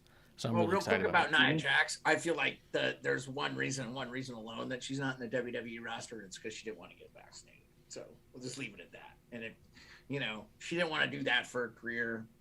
Whatever. Well, that's a polarizing statement to say we'll just leave it at that, because that's something that's speculated, that's unproven. So you can't just leave it at that. No, I know it's speculation. No Right. one's pretending to be a news outlet, but I'm saying like that family bloodline, that family's name in the business, like. But there's like He's not 30 getting released, others bro. that aren't in the WWE yet. Like, Oh, so I it's know, like- and I got you, and I know she had a reputation of being dangerous. Anyway, that was if you missed, Ref I Marsh. didn't. I'm listening. Yeah, Ref Marsh's rookie of the year was Dewdrop, Dewdrop. aka Piper Niven. I was going to ask Ref Marsh before we move on to your answer, Kev, about the rookie of the year. Was we know that the WWE filed for the Piper Niven, whatever trademark or what have you. Yeah. Would we all be in favor of her getting rid of that fucking horrible name Dewdrop and going back to like something like Piper Niven? I don't care. I think that I think it's fake outrage to pretend that something like her name is the reason why she's good or bad. I think that she's proven that even if her name is Dewdrop, she can make it her own and make it work. I think if she wants Piper Niven, then yeah, cool, give her Piper Niven. But to me, as a fan, as a viewer, it makes no difference to me. So what I'm Well, saying fine, is, she isn't also- there a negative connotation to Dewdrop, though? It's like dough drop or donut. I don't know. It just feels like there might be a negative connotation to that name, and it's not that it's like Dewdrop itself isn't a shit name, but the way they spell it, it's like dough drop. Like it looks, I don't know. I feel like it's a little bit like we know this chick is fat, and we're gonna kind of play it up in her name. I don't like it. I never got the dough part, but I will say that I think the negative connotation is that she was given the name by Eva, who was not a good person. So that's the only reason why storyline it would make sense to pull it back. Yeah. Well, it also got spoiled by being trademarked like 2 weeks before. So people were saying, "Oh, this is going to happen." So when it happened, but I was actually, not the Piper Niven. No, it happened with Dewdrop. When Dewdrop was trademarked before it was given to Piper Niven, and there was like a 2-week period where she wasn't allowed to talk, and then before she was able to talk, she was given the name Dewdrop. Yeah. So, but as that build was happening, it was reported that Dewdrop was trademarked. Yeah. So if they're going to change the name and they trademark Piper Niven, it's like already in the cards. So. Yeah, but she came out and did a promo about that. Like, hey, I don't care, basically what you call me. This was given to me, and I'm gonna run with it, type of thing. And kind of squashed a lot of. Why don't you roll that into who your rookie of the year is? Because we know Marsh is Dewdrop, and I love the answer. Yeah, and there's a lot of honorable mentions: Shotzi, Austin Theory, Boogs, Omos. I had Dewdrop, Ripley, but mine Kev. was one. Well, yeah, I'm just giving my honorable mentions, but mine was a similar situation, but mine is Damian Priest. I thought about him. He had a bad task on bringing in Bad Bunny. Yeah. And hey, bringing this, musician, if you will, eclectic musician. yeah, and run with it. You guys have, because WWE likes to put races together. Right. You guys are, from the same bloodline, if you will. Bishop, well, they did it well. They talked about it. They mentioned the Puerto Rican connection, and they played it off really well. Yeah, they did it. Oh, who do you think your rookie of the year is? I'm curious. Who's your rookie of the year? Well, there's still more you want to say about Priest? I didn't want to jump in. Well, I think we can revisit it too. Okay. Well, I have just two. Gonna say about Priest. Well, real quick, I just had to say about Priest was he had to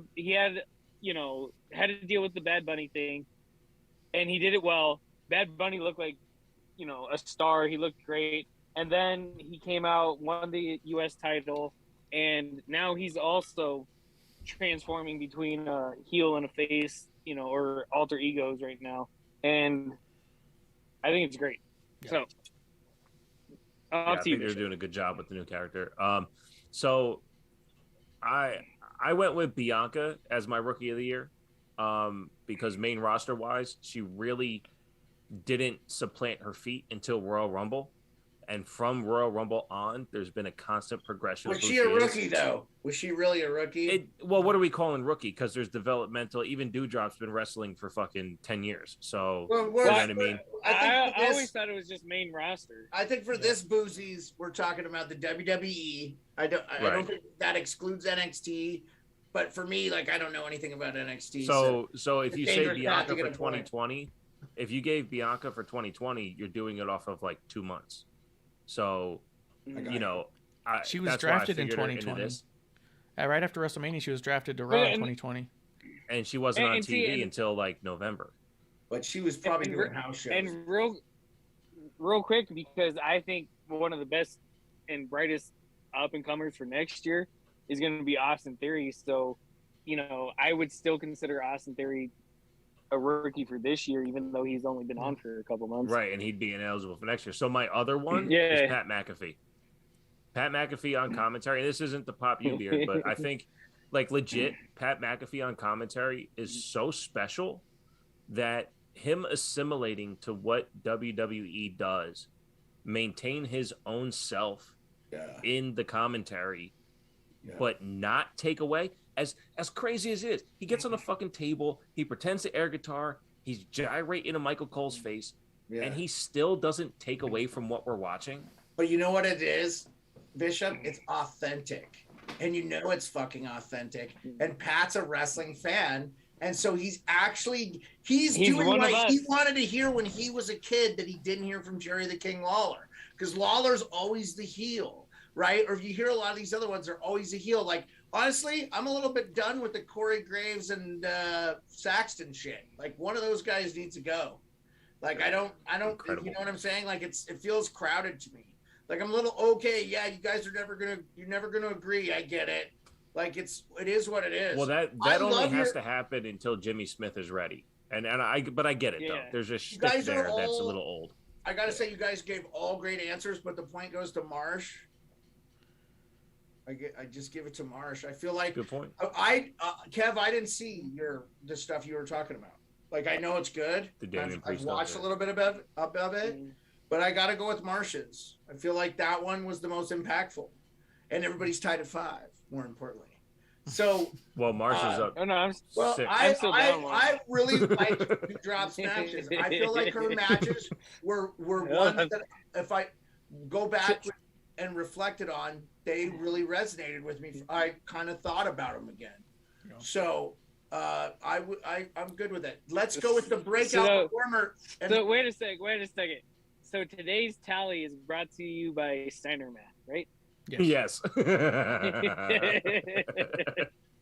Hey, it makes us all tied. So I think everybody's tied at 5, right? We're all tied at 5. And I can award it. Sure. I have sure. Bishop was at 7 like 5 minutes. I don't know what you win, but you get it. It's like, whose line is it anyways? So, yeah, right. Let's go with the next category, breakout performer, and let's kick it off with Bishop. Alexa Bliss. For me is Alexa Bliss. I think what she did by taking on the Fiend energy and turning it into Lily. Shouts to Lily. She's in the house. Unceremoniously kind of killed and have not really addressed at all. Yeah. Great writing, WWE. They did that after. There was one day, you saw Alexa Bliss one day after you got into wrestling, but I was invested in her and telling people for fucking 6 months how awesome she is without needing Bray Wyatt. And it's not Bray Wyatt. It's her own thing. But I think what she ended up doing with the Lily and Alexa's Playground and the spinoff from what the Fiend energy was turned her into a made man. She's on that now Miz level where anything you give her, it's going to succeed. Now, will it be main event? We don't know, right? So what Miz and Edge are doing, like, we're going to pick it apart, right? We're going to pick apart what Miz and Edge are doing because there's parts of it we don't like, sure. But do you think it's going to fail? I don't think Alexa's going to fail at anything ever again in WWE whenever she comes back. If she ever comes back, we don't know. But to me, someone like Alexa, who was put into a comedy skit for the sake of, she didn't really have that much of a capability of wrestling, but fuck. I don't know. I was just so impressed how everything went with her throughout this whole year. Even though she hasn't been around since she lost to Charlotte, I'm just a huge fan of everything she's done. And truthfully, to piggyback on that, her wrestling skills have actually come around a lot. So good. Like, she's she beat Randy Orton. Now. Yeah. Not many people last can year, say but... that. Ref Marsh, what do you have an opinion on your breakout performer of the year? Breakout performer, I actually did Pat McAfee for this one.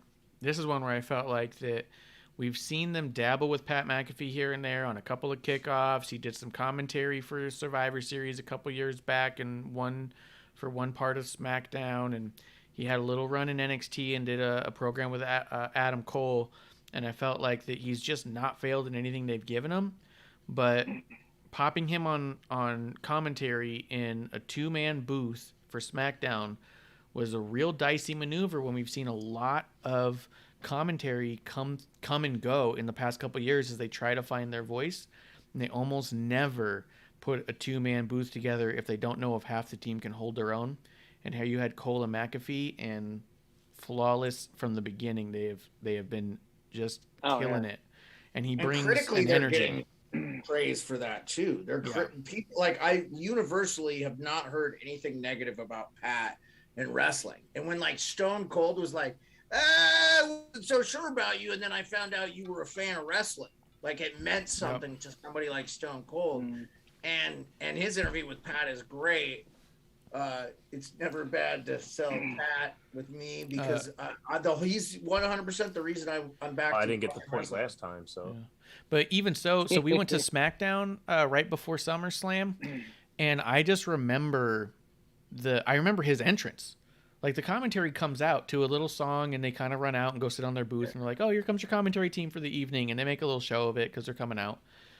When McAfee came out, he brought an energy with him that you could feel in the arena. You suddenly felt like this was a pretty cool place to be because you could tell by every sense that guy is nowhere he doesn't absolutely want to be.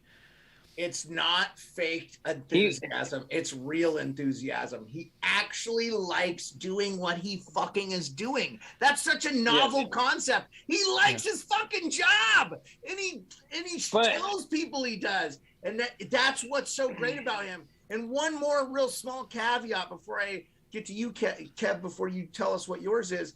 The thing that I find impressive about McAfee, is that he's so quick on the wit, and it's really good. Like, it can be understated how really good it is. And like I said, I think people feel that authenticity and that enthusiasm for what he's doing, and that's why people enjoy it. Like I said, he's 100% the reason I'm a wrestling fan right now, because of his show. I'm fucking wearing his goddamn shirt that's like customizable with my own last name on it. He made it feel cool to be at SmackDown. Like, I've been to a lot of wrestling shows, but when he came out, all of a sudden it was like, this is a pretty cool place to be right now. He's right? like, I'm 35 years old. I'm retired. I love the NFL. I mean, he doesn't like a lot of shit. He was even saying, like, I'm not much of a gamer. I never game much. I got my ass kicked by my brother in Madden. I was like, I'm never playing this again. And he never did. Like, it was like funny. That was just today. So. Go ahead, Kev. Tell us who your breakout performer. Well, real quick on the McAfee thing at that SmackDown is a lot of time he got a bigger reaction than a lot of the mid carders. That's true. Agree. And 100%. He was, a lot of times when they say, "Hey, here's your announced team," there's a couple claps and cheers or boos, but when he came out, like, it felt like he was, not main event, but it felt like a couple steps below main event. Yeah. And so I'm like, all right, cool. For my breakout performer, I actually went with Nikki ASH. Hell yeah, she's doing because great. she was Nikki Cross for the longest time, and I loved the gimmick, and loved her story and stuff like that. And then she came out, won Money in the Bank, won the women's championship, lost it. Now she's a women's tag team title holder. I think she's kind of a little drowned out right now, but she's not the tag team holder. Isn't it? Well, she was. Yeah, they're fighting their way back right now. Yeah, and she's finding herself. She's doing a great job with her character. I would agree with you if they hadn't spent the last 2 months trying to kill Nikki ASH. Like they've done everything they can. But see, I think that's what they're trying to do right now is create Nikki ASH as the underdog. Yeah. Right. They're building room to grow is what it is. Exactly. If they decide to put the titles back on her and Rhea, she's the one that's going to get the pin. Yeah. Right. She's going to be the reason. Yeah. And I also kind of had Riddle on there just because I love me some Riddle, and he's kind of RK Bro stuff is breaking out more. Yeah. Yeah, but you already RK said my Bro answer, stuff so you get one. I can't, juggle so. around. Nah. Fucking two. I gotta go. Ref He Marsh was my honorable mention.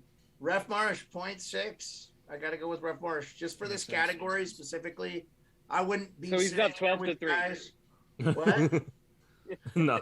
I just wouldn't be sitting here talking with you guys and hosting the Boozies if it wasn't for Pat. And I feel like he's like, I'm an adult male. I'm gonna like. No, he was a great rookie of the year. But I guess it wasn't a great enough rookie of the year to get a point. So, no worries. My God, fucking cry, fucking cry. How about one more round? Before we do one more round, in the chat real quick, Just in Time says, Pat makes it feel like there's a wrestling fan on commentary and not just another person who's done journalism and other commentary jobs beforehand, which is true. He's one of us. Yeah, he's one of us. And even Michael Cole was a journalist, proper journalist, a war journalist before he came into WWE. So, Pat is special in that regard for sure. Yeah, he's a fucking fan that's getting to do his dream job, and you hear it in his delivery. And he's, you know what? He was like made to do it. He's gifted. Some people are just made to be stars. Pat McAfee is made to be a star. And that dude is so damn rich now. And I do not, guys, I think he will be on a major football network like CBS, Fox. He will be soon. I think he will. Nope. Yes, I do. I don't think he will stay with the WWE for very long. He has too much individual money to not do what he wants. That's and true. WWE feels like he's get to choose to do what he wants. He's got a lot of freedom. Exactly. And I was going to argue the point that he loves what he does because he's a true passionate wrestling fan, where I think if he went to a CBS or Fox, I think he'd feel too censored. Well, he is well, in fairness, he is technically employed by Fox because SmackDown is on Fox, so I'm sure Fox helps pay his salary. But he's not. I hope he stays, guys. I'm not rooting for him to leave. I'm just saying, I think there's a possibility. The sky is the limit for Pat, is what I'm saying. What's the over/under that Pat buys WWE? No, he's not buying it. Come on. I will tell you though. I will tell you. I say. What if that's the partnership group? Hold on. What if that's the partnership group? Exactly. The Rock That's what and Pat McAfee. I was going to say over. I was going to say over because I think he would be a small investor. He may only own 1%, but he's got that motherfucking 1% more than we would. He's going to go 50-50 with The Rock. I'm starting to lean towards, I thought Disney guys. I'm starting to lean towards what Ref Marsh has been saying. Stop reading shit, man. You'll be fine. No, Ref Marsh said. He's been saying for a minute that he thinks The Rock is going to buy it. So. And me and Marsh, we're going to buy Vince's house. And so Bishop, I never read anywhere. I just have a feeling. I just had a feeling joking, that man. Disney was going to be the business that steps up. It makes a lot of sense. Just Disney doesn't have enough. I don't think Disney has enough cable platforms that we're familiar with. They have ESPN, but they're not going to WWE's not going to go on ESPN 2 just because Disney owns them. It would have to be ESPN the Ocho. Exactly. ESPN the Dub. But see, I think. Let's go to the next category, guys. Let's go to the next real category. quick on that. Real quick, is I think that I could see Disney buying them because I think Disney could see the broader picture and actually open up the WWE Hall of Fame and open up parts of their amusement park that are strictly WWE. There's You definitely just made benefits. Amanda the happiest person in the world. If they had a limited Sonic at this amusement park, she'd be all over it. Yeah, it'd be Yeah, I'm with you. No, Yeah, I'm just saying. I can. Their see where marketing they say, hey, potential we is can make greater some than any money other off of it. entity on the world. That's literally Yeah. what you're saying. What they can bring to that brand and that product, all they can do is help grow it. Disney can bring a amusement park to Connecticut, Right. and there's the Hall of Fame. And The problem Disney's is also legit. here. The problem is I don't think anyone else specializes in traveling live events the way WWE does. So for anyone to acquire them and set up that kind of schedule, I find it almost impossible to think that any other entity, especially if it has to do with entertainment, wouldn't want to put it just in a studio and make it a But show. that's Okay. but that's Let's go to the next also- category, Kev. Wait. No, But we're going to the also next where category. Stephanie, no, wait. That's where Stephanie and Triple H step in because that's the same thing that the reason why UFC kept Dana White. You're I don't. right, because they right, know right. Why I don't think business, it'll be them and- because I think Hunter Hearst Helmsley, I think Triple H, I think Paul, whatever. I think his health problems are real, and I think they're walking away. I think they're going to walk away from the business. I think they're going to live. I don't out think their they days. are. Yeah, I mean, maybe I mean, we'll see. We could talk about it all the time. Let's leave that for next episode 1. Let's go on to the next category. The one more round. No, that's episode 2. That's going to be episode 2. Okay, yeah. We'll solve all the issues on episode 2. Yeah, All the let's move that to episode 2. One Oh. more round, something we wanted to see more of what we didn't get enough of. What was the thing you wanted to see more or you didn't see enough of? I think you could make. If I can jump in. Oh, go ahead, Bishop. Go ahead. Yeah, I want to piggyback off of Kev. If Nikki was his breakout performer, Nikki's my one more round. Her as champion was so fulfilling as a Nikki Cross fan. Yes. I've said it time and time again. I've said it on this show. I've said it on my show. Nikki, Beard. Nikki had a character where she would come out as a psychopath and go, "Wanna play?" with a Scots accent and just be the best technical wrestler and then laugh while getting choked out. Yeah. She had an amazing match against Shayna Baszler. You'd fucking love it. Yeah, So- I love Shayna Baszler too. So Yes. Dude, I'm telling you. So the old character was immaculate. And when Nikki Ash happened, I was actually on episode 1 and we talked about it. When the Ash thing happened, there was all kinds of hysteria over, well, why did they make her a superhero and all this shit? Oh, it was Nikki's idea, blah, blah, blah. All the bullshit behind it.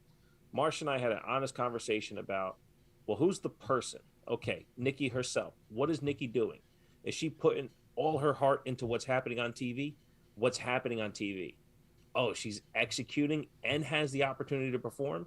The problem is, just like everyone else, it ended with Charlotte taking her title and floundering.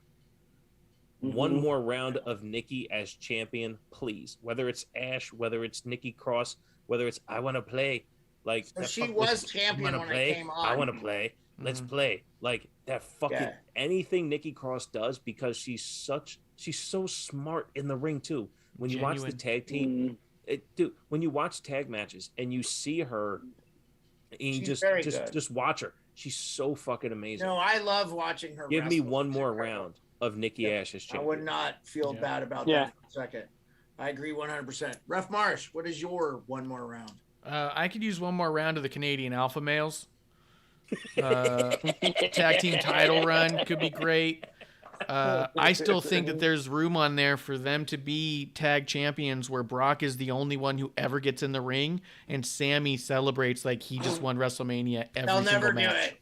They'll never do it, but so I love good. it. It's such a great idea. That They never do would it, be but I love great. it. We all want more That would Sammy be and great. Brock. I think we can all agree that everybody wants that. What do you say, Kev? What's your one more round? My one more round was actually Shotzi and Max.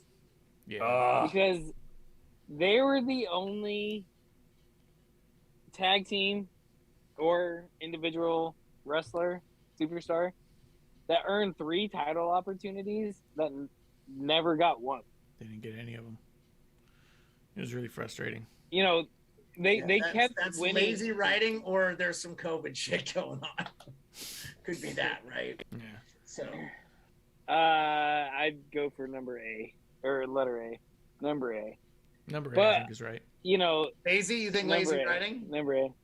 Yeah, 100%. Like they won title opportunity after title opportunity, and other teams kept getting it, and they never brought it up. You know, Yeah. if you know, a lot of times you hear that stars put things out on social media that weren't approved, and then later they're like, okay, you know, let's go with it. And I think both of them should have said something like, hey, that should be us.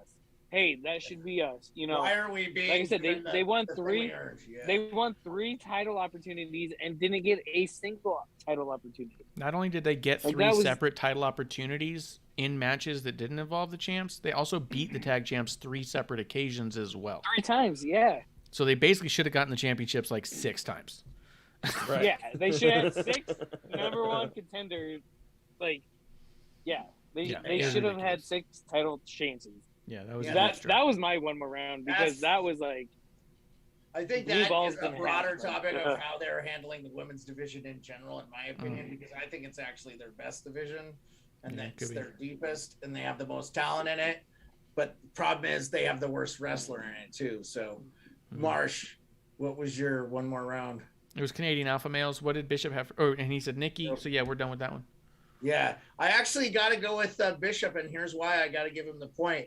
Nikki ASH, to me, I really enjoy seeing her on the screen. I love her promos. I think they're great. Mhm. Her enthusiasm doesn't feel fake, even though it's Correct. That's a great point. yeah. Mhm. It That's a feels great it point. really comes through on that she believes in what she's saying. At least her character believes in what she's saying, and so she's super believable. And I love watching her.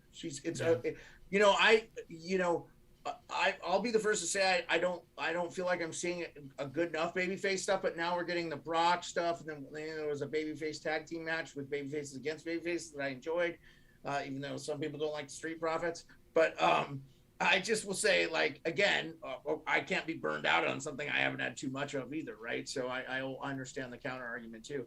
But she's super enjoyable on the screen, and for me, that's the correct answer. I didn't get enough of her, and I felt like they kind of were crushing her character a little bit too much the last 2 months. Like it was more than necessary, honestly. Well, there's definitely some floundering, and I did make the comment that maybe we get like super villain when it comes to Nikki ASH. Maybe she takes the turn, gets Almost a a little super darker. villain. Exactly, that would be so cool, right? well, That would be cool But- too. And she but- could pull it Yeah, off. yeah. They're not expounding that way, but it's also giving Rhea some depth, trying to bring Nikki back in a little bit. So there's some I cool like stuff Rhea, too. happening. See, It's just and- slow. and this is what I'll say with Nikki is that, you know, Rhea is supposed to be the star, is supposed to be the Shawn Michaels, Right. and Nikki's supposed to be the Marty Jannetty, and Right. I think Nikki is the one bringing Rhea to all this. Yeah. You know, not necessarily storyline wise, but just, you know, hey, this is the main time. You know, this is the big time type of thing. And you know, with Nikki, like there was the, you know, like you said, almost a supervillain. That'd be great. Marsh and I said it before. Like, she should be the one that wants to play on Alexa's playground. Come play with me, Alexa. Right. You know, that would have been fucking awesome. I was waiting for it too. I was waiting They for could it. still do it. They could still Especially do it, since right? they were best friends. Yeah. I know. But no, I Alexis- know. I think truthfully with Alexa being gone, and that might even be my one more round, was the Nikki and Alexa thing that could have happened. But I think with Alexa being gone, I think she's going to come back as Alexa Bliss and not Yeah. the friend. What Okay. do they call her? Kev, you don't get to sneak a second answer in there. No, I'm not. Award the point to Bishop. No. Moving on to Thank the you. next round. The awesome moment of the year. This is awesome. This This is awesome. Yeah. What is This it? is awesome. Go ahead. This is Marsh, kick us awesome. off. This is awesome. This is awesome. You haven't kicked us off in a while, Ref Marsh. Kick us off with your "This is awesome" moment. This one I went with Big E's title win. Big E winning the title was big. It was really cool, and it was an awesome moment for a dude who we've been saying for a couple years was ready for a singles run and a title belt around his waist, and it just was never quite happening. And there was a whole lot of people saying that it wouldn't happen until he got more serious, that he was always going to be a tag team dude. That there was a whole lot of narrative around why he couldn't be the champion, but it was an awesome moment when he finally did it. But the only thing I have wrong with that is the Twitter fear or whatever the fuck they call it. He called it out beforehand. Yeah. The cash in, yeah. I'm Did cashing kinda- in he did on kinda this telegraph Monday Night Raw, and I was like, "This is stupid." They did tell telegraph. him. That's Was that on Big E though, or is that on the lazy writing we've been talking about? It's the lazy I writing. don't He know. even talked about it. yeah.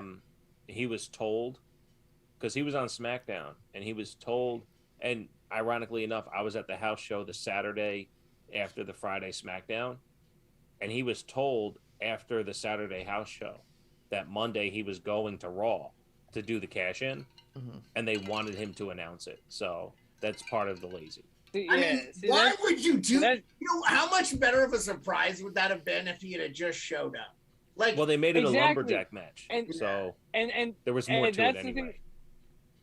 But that's the thing that pisses me don't off. need This to is know he's what coming. gets me with wrestling ruining their own pops. okay, you know, well, if why don't it- you tell us what your awesome moment of the year was? Well, truthfully, Was that- it could have. What's that? Was that to me? You cut off in the No, beginning. Greg. Kev. I said Kev. Sorry, Kev, okay, tell us sorry. what your.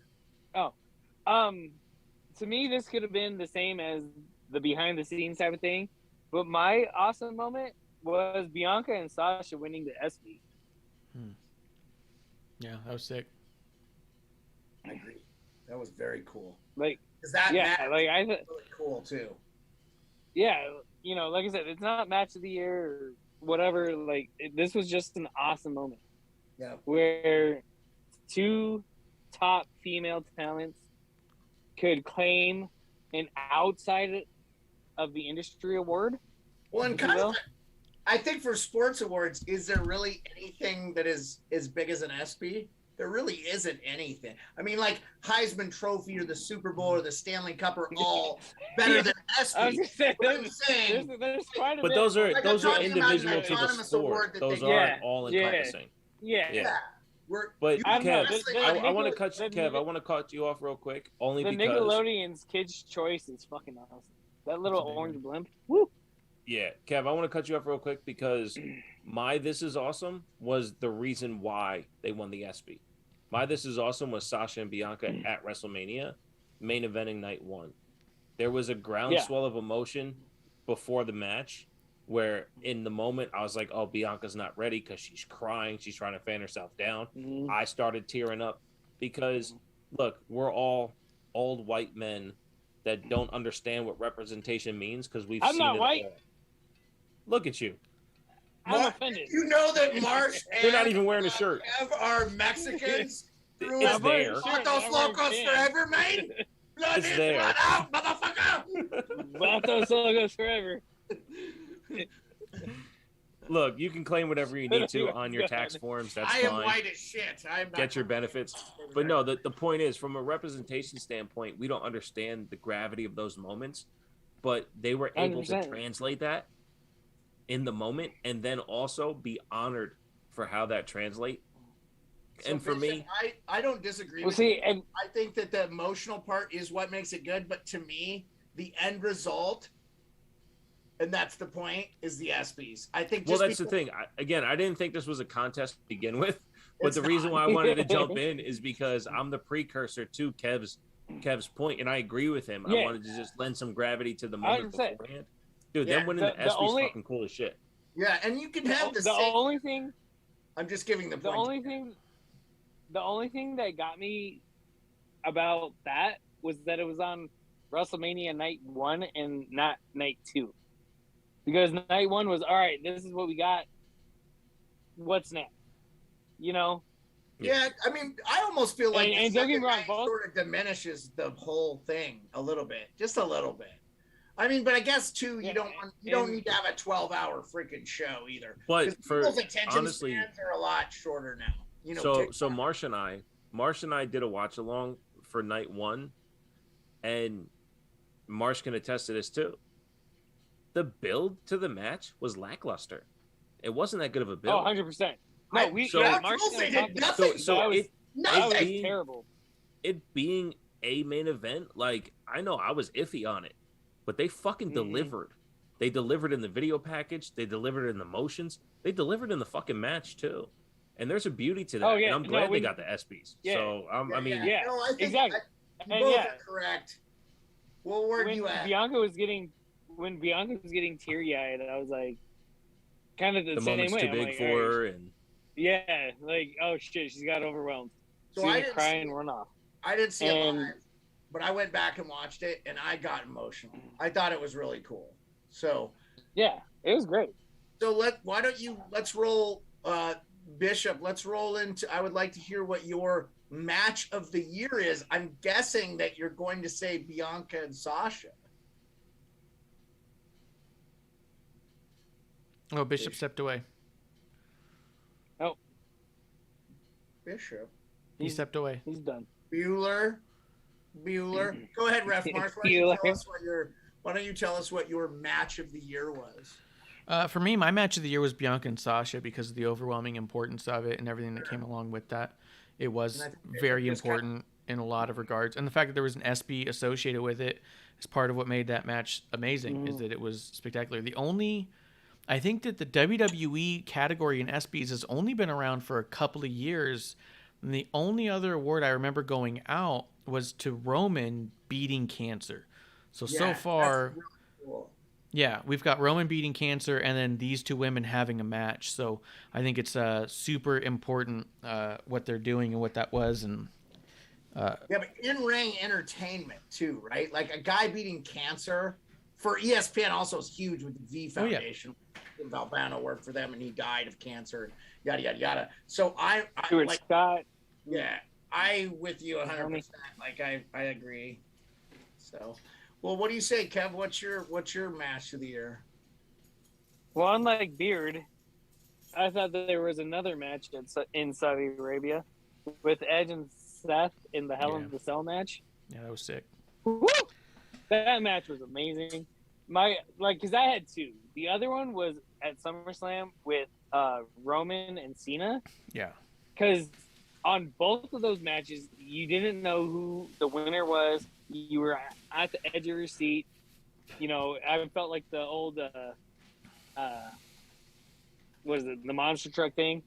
You can buy the whole seat, but you only need the edge. Like, I felt with those two matches, like, I was out the edge of my seat. Well, I was jokingly gonna say that Sammy and Brock were the best match of the year, but I actually liked the match from Cal. I really liked the Lashley Goldberg match. I actually thought that was a pretty good match. It was really It was a decent match. But, Yeah. dude, the Hell in the Cell at Saudi Arabia, just on matches, nothing else. Like, Yeah, holy shit, that was amazing. No, it And wasn't- and like I said, with Roman and Cena being at SummerSlam, like, I wanted to witness number 17 in person. Like, if I could be there for number 17 as a wrestling fan, any wrestling fan would love to be there. It was like, holy shit, here we are. And there was a few times where like, this is it. No, it's not it. And, oh, wait. This is it. No, it's not it. And like, and then for Brock to come out afterwards, woo, yeah, those two matches though were my two. yeah. Bishop, I was actually gonna lead off with you there, but you disappeared on. I can hear you when I walk away. Yeah, I heard all that stuff. So sorry. No, it's all good. Man. I Look, thought no, you no, were no. in earshot, so No, it's cool. I'm not in mic shot because my mic and my headset are two different things. So it's all good. No, because it's a good thing because that's not my match of the year. Bianca and Sasha wasn't, but Marsh explained it beautifully why it should be. Sure. So I'm very happy with that. I actually had a list of matches of the year riled off for another show I did. Shouts to Chat Grapple and Cheap Ops. Those guys are awesome. But my match of the year candidates were Edge and Seth, Crown Jewel, Cena and Roman, SummerSlam, Daniel Bryan and Roman before he walked out on SmackDown. Shouts to AEW, Britt Baker and Thunder Rosa was awesome. And another one that was close to my heart was Rhea Ripley and Raquel Gonzalez, Last Woman Standing in NXT, January. It was I heard that was amazing. Phenomenal match. So much fun. Then there was 2 other NXT matches that I had to choose from, and they took the match of the year on that show, and it was Walter versus Dragunov, and it was Walter versus Ciampa. And those are 2 NXT matches, so that's for the next night, right? That's what you guys are doing tomorrow. Yeah. Walter versus Ciampa took my match of the year in the overall, right? But since we're not doing that, I actually had 2 different matches coming into the show tonight. But I did want to show those matches love because it just shows the scope of how much fun we had this year watching wrestling. I honestly did consider Goldberg versus Lashley because for Goldberg being fucking 183 years old and not having a good arm, his shoulder is fucked up. He said on he had the best match of his career. Yeah, I agree. As his last match against an opponent who had a fucking phenomenal year. Could have easily been the breakthrough wrestler of the year. Yeah. And Bobby Lashley? Bobby Lashley. Bobby Lashley finally got his moment and did nothing but look the part. And the Goldberg versus Lashley was awesome at Crown Jewel, but my match of the year is Becky versus Bianca at SummerSlam. So good. So good. Fucking awful. In the moment.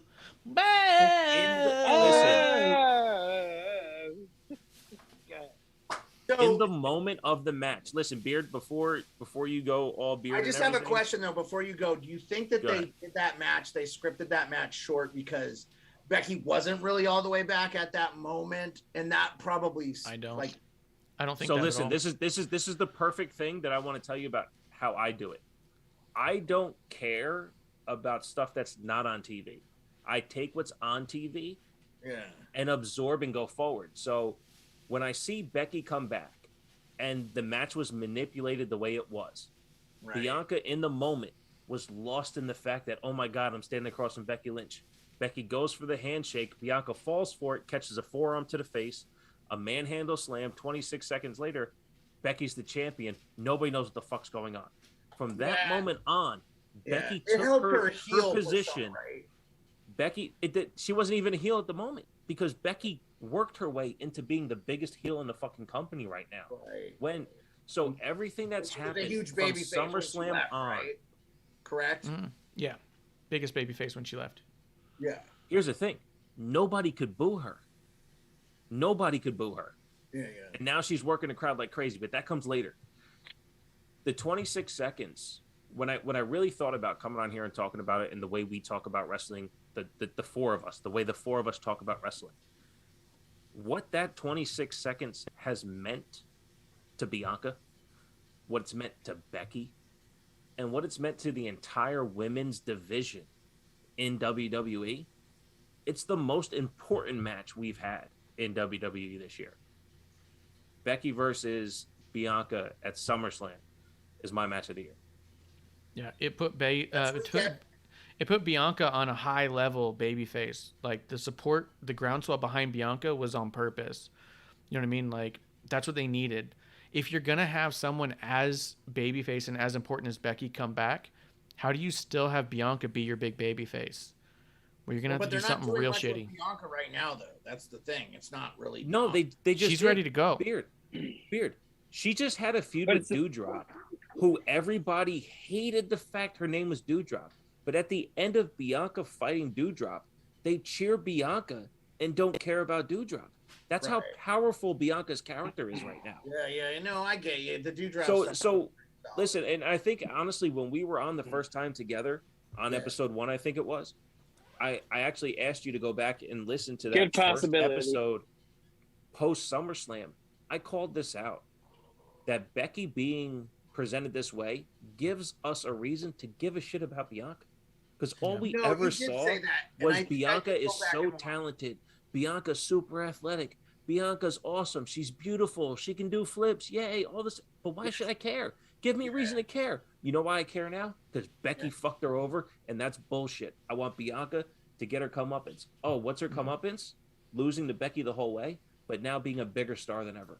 Yeah, no, I got you, and I know they're doing it only to make the character stronger. When you guys explained that to me before, that concept was a little bit foreign to me, but it's because I didn't think of the psychology of the wrestling world at the time. It's so face value. Yeah. Let's recap so what face value. everybody said for match of the year. Kev, your match of the year was? Seth. I had two. You It had was Rock- Seth and Edge. Seth and Edge was your And- first one. Yeah, it's just one, and- so it's fine. Yeah. Bishop, So you Seth and Edge. said Bianca and the man Marsh. at WrestleMania, and Ref Marsh was at Bianca and Sasha. Bianca and Sasha, and I'm gonna award Ref Marsh the point because I can't give the point to Kev for the ESPY and not say it wasn't the best match of the year. I think it might be the most important wrestling match in like a while. But technically, yeah. Yeah, so in a Yeah. while. So there you go. Match He's only been watching for 6 months. goes to Kev. Goes to my opinion means nothing in these points. So Ref Marsh, the point goes to you. Hey, let's take a quick break. We only have 3 Well, categories left. I got to take another piss break. We only have So 3 pitch a categories left. topic, we'll talk, and then you go do your piss thing. That's what Yeah, I but did. I went and I just pissed. want to highlight for the audience. For the audience, let me fucking highlight the 3 categories. There's nobody listening. Female Superstar of the Year, Male Superstar of the Year, and Superstar of the Year. When I come back from coming up on the main stage. Yeah.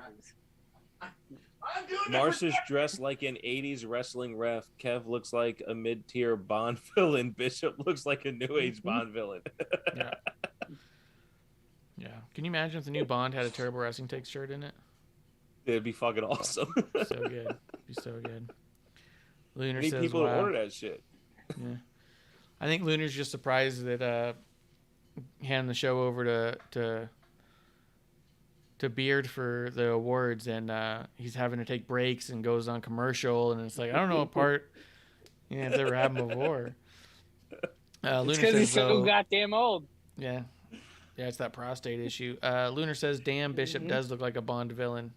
I thought I looked like fucking Mortimer in Trading Places. I'm not Yeah, I just thought- a homeless guy. I thought you looked like B Rabbit. I thought it was a B Rabbit thing. You're gonna Yeah, have but this spaghetti all over definitely your isn't shirt. my only. You know what? This is episode 1, therefore it will forever be my one shot. As your one shot. It's your one shot to blow. That's what he says. Don't blow on this shot. Don't. Beard, Yeah. Beard takes longer to set up for the break than taking the break. I know. It's Really, it feels like it was Hey, very- hey, everybody, stop everything. No, I'm telling you, stop everything. yeah. I'm back. I gotta pee. It's because I love you. Sorry, boys. I need to find out where the commander-in-chief is because No, you don't. the dogs are shut in and it's way past dinner time for them. So the show's What running time long. is it by you? It's 6:50. So they eat at 6:30 every day. Oh, you're only 4 hours? Yeah. 10:50 for East me. Coast, yeah, we're just 4 hours. Yeah. Alaska. Well, then let's hit those last 3 topics. Yeah, so Fucking real do it. quick, female superstar of the year, male superstar of the year, and superstar of the year, our last 3. Let's go ahead and kick it off with Bishop and tell us who your female superstar of the year was. For me, it's Becky. I don't think it's close. I think she's lent so much value just by being back. The overall give a shit. You know, Marsh and I, for one, we've been talking back and forth from last year. You know, it's always been about an individual. You know, Bailey's doing this, Sasha's doing that, Bianca's doing that. Becky being back has lent credence to the entire division, and her presence alone has allowed us to enjoy so much more female wrestling. So my female superstar of the year is Becky. going to be easy to give you the point too, because that is the correct answer. And it's honestly, it's because of your guys' takes on her. Finding out what kind of person she is off the thing and stuff like that. I don't want to beat the dead horse, but I really feel like that's an easy one. Who's up? Next is Go ahead, Kev. coming up to the main stage. Apparently, it's me. I actually took Bianca on this because Becky has only been here for half a year. Bianca won Royal Rumble, went to WrestleMania, won the SB, and she's just been around the whole year. She did She's feel been pretty a main- generational too. Like this is a real big character. Yeah, like I'm not taking anything from Becky because I love Becky more than Becky knows that I love her. Much like all of these superstars. But Bianca has been here since day one, basically. Mm-hmm. Yeah. Like Becky came back at SummerSlam, which is what, 4 months ago? You're welcome. And yeah, and then don't get me wrong, like I love, like I said, I That's love changed me the some Becky. entire landscape of I love, SmackDown. well, exactly, and don't get me wrong, like I said, I love Becky, but this is women of the year. Like, if I could only put in a quarter of the work and get all the recognition, fuck yeah. But Bianca, Be that won good, Royal Kev. Rumble, went to, Be that good. yeah, I exactly. mean, I'm not. Let's not undersell That's the fact. why I drink. It's not like but- she came back from an injury. She came back from having a baby. This is pretty impressive. And save the world. There's millions and billions of women a year that have babies. But how many are professional wrestlers in the squared circle on the biggest stage? Three? I don't know. There's her. Yeah. Yeah, so it's really, you're kind of making the argument for Bishop, honestly. Ref Marsh, why don't you tell us? Well, no. What I'm saying is it's for the whole year. From the beginning of the year, Bianca won the Royal Rumble. I know, Then but she went on to you WrestleMania. have your opinion, and I don't disagree with Bianca. She's awesome. It's good. I'm just saying, like, you also helped make his point. So, Ref Marsh, who you got for female superstar of the year? Right before I say my female superstar of the year, Kev, by definition, if you're saying that Becky being back is only half of the year, so doesn't qualify, you also have to acknowledge that Becky being back knocked Bianca out of the role that she was in for also half of the year. So you are talking about two superstars who were really only present on the top for half of the year, just on opposite halves of the year. With that said, I picked Bianca as But it female wasn't superstar even of the year. half of the year. That was 4 months of the year, not half of the year. SummerSlam happens in the middle of There's the year. eight months He's before. agreeing with you, There's Kev. standard math going on here, and this is bullshit. SummerSlam happens at half the year. So the reason I picked Bianca, SummerSlam happens in August, not June. it's in the middle of the year. He's agreeing with All right, go ahead. I saying picked the I exact picked same thing you were saying. Sorry, Ref Marsh. I apologize. Go forth and deliver the message that Kev delivered. It's Bianca. So the reason I picked Bianca was as far as a female superstar specifically, who's been doing a lot for the female division exclusively. For the whole year. Whole year. Getting ahead. So to be talking about the female division specifically and directly, I think Bianca has done an awful lot in terms of representation on a level that we see different than a lot of the other women, right? So Carmella's fantastic. The most beautiful woman in all WWE might not be the easiest to associate with or to correlate with necessarily, right? The representation that Bianca's giving to an audience that hasn't had that representation consistently and actively and on a level that Bianca's been able to do it.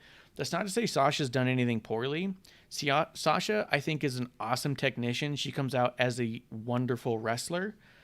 Bianca also shows that there's like a power of athleticism there that the women don't always get to show off. I am a beast, and that's what Bianca's doing, and she's giving it on such a big platform. Winning the Rumble was a huge moment. Winning WrestleMania was a big moment. Those are moments that little girls are going to talk about in 20 years about why they're wrestling today. Ref Marsh, that is a well thought out, articulate argument, and the point goes to Bishop. Yay. Yeah, I love Bianca. It's so hard for me to make that decision, but I know that Kev made the same point. I just, for whatever reason, a character I had no basis for, didn't have any reason to care about her. Kind of 180'd a bit on, didn't care for her kind of when she kicked in. To me, like, I feel like Becky Lynch has kind of won me over, and I haven't been around. I wasn't around for any of the man stuff, so it's not like I have this fan bias. And I love Bianca. I love Bianca. I do. It's so 1A and 1B, guys. It's my only issue with Bianca, and I think, Beard, that's probably the best point there, is that it's 1A, 1B. My only issue with Bianca is that it took the entire year for her to grow to who she is. And she's more important now than she was at the main event of WrestleMania winning the title.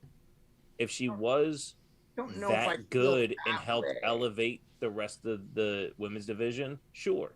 But no, she was the B-side of WrestleMania. She just so happened to win, and Sasha helped get her there. But she didn't help elevate talent underneath her. Her losing to Becky was the best thing that happened to her. But see, this is where I'm coming from. Is it's of the year, Arizona, not of the 6 months, not of 4 months. It's of the year. Like, Bianca put in work the entire year. But if Becky doesn't happen, is Bianca still good? So hold on. Yes, I'm going to stop everything. Hold on. Kev, stop. Yes, because Kev, stop. No, stop. Give me just 1 second. Because we're at a 3-hour mark, Kev. Yes. Kev, stop. We're at a 3-hour mark. I'm going to say this, and we're going to move on to the next thing. The reason that Bianca was important in her rise to the WrestleMania main event is because she had to prove that she belonged there so she could elevate somebody later. The reason you say Becky is elevating now is only because she's already been in WrestleMania twice. You can't elevate someone until you get there. Bianca had to get there. She got there this year. With that said, we haven't heard the last of Becky yet. Beard, take the show back over and get us to Male Superstar of the Year. Yep, no worries, guys. What does Male producer need to say? Superstar of the Producer Year. woke up. Well, Marsh, why don't you tell us who your male superstar of the year is? Female superstar of the year is producer lady. Yeah, she's killer. Male Superstar of the Year, I got Roman because I don't know that there's even an argument to be had there. Who's decidedly more important and on a bigger streak right now than Roman? I'm super disappointed it's not Drew McIntyre. Tell me, Bishop, who your So I went sports oriented because Roman's not my male superstar of the year. He's my main superstar of the year. The male superstar of the year for me is Brock and Edge. The first, before SummerSlam, it was all about Edge. No. Listen, before SummerSlam, it was all about Edge. Everything Edge did, Crown Jewel and beforehand, was so impactful, so important. Crown Jewel and beyond has been about Brock since he's been back, the things he's done. So the things that they did to get us to invest into how important everyone else is. So when you look at the B-side of Roman, if Edge isn't the B-side from Royal Rumble through WrestleMania, through the build he did with Seth Rollins to Crown Jewel, Edge being that important gives you a reason to watch.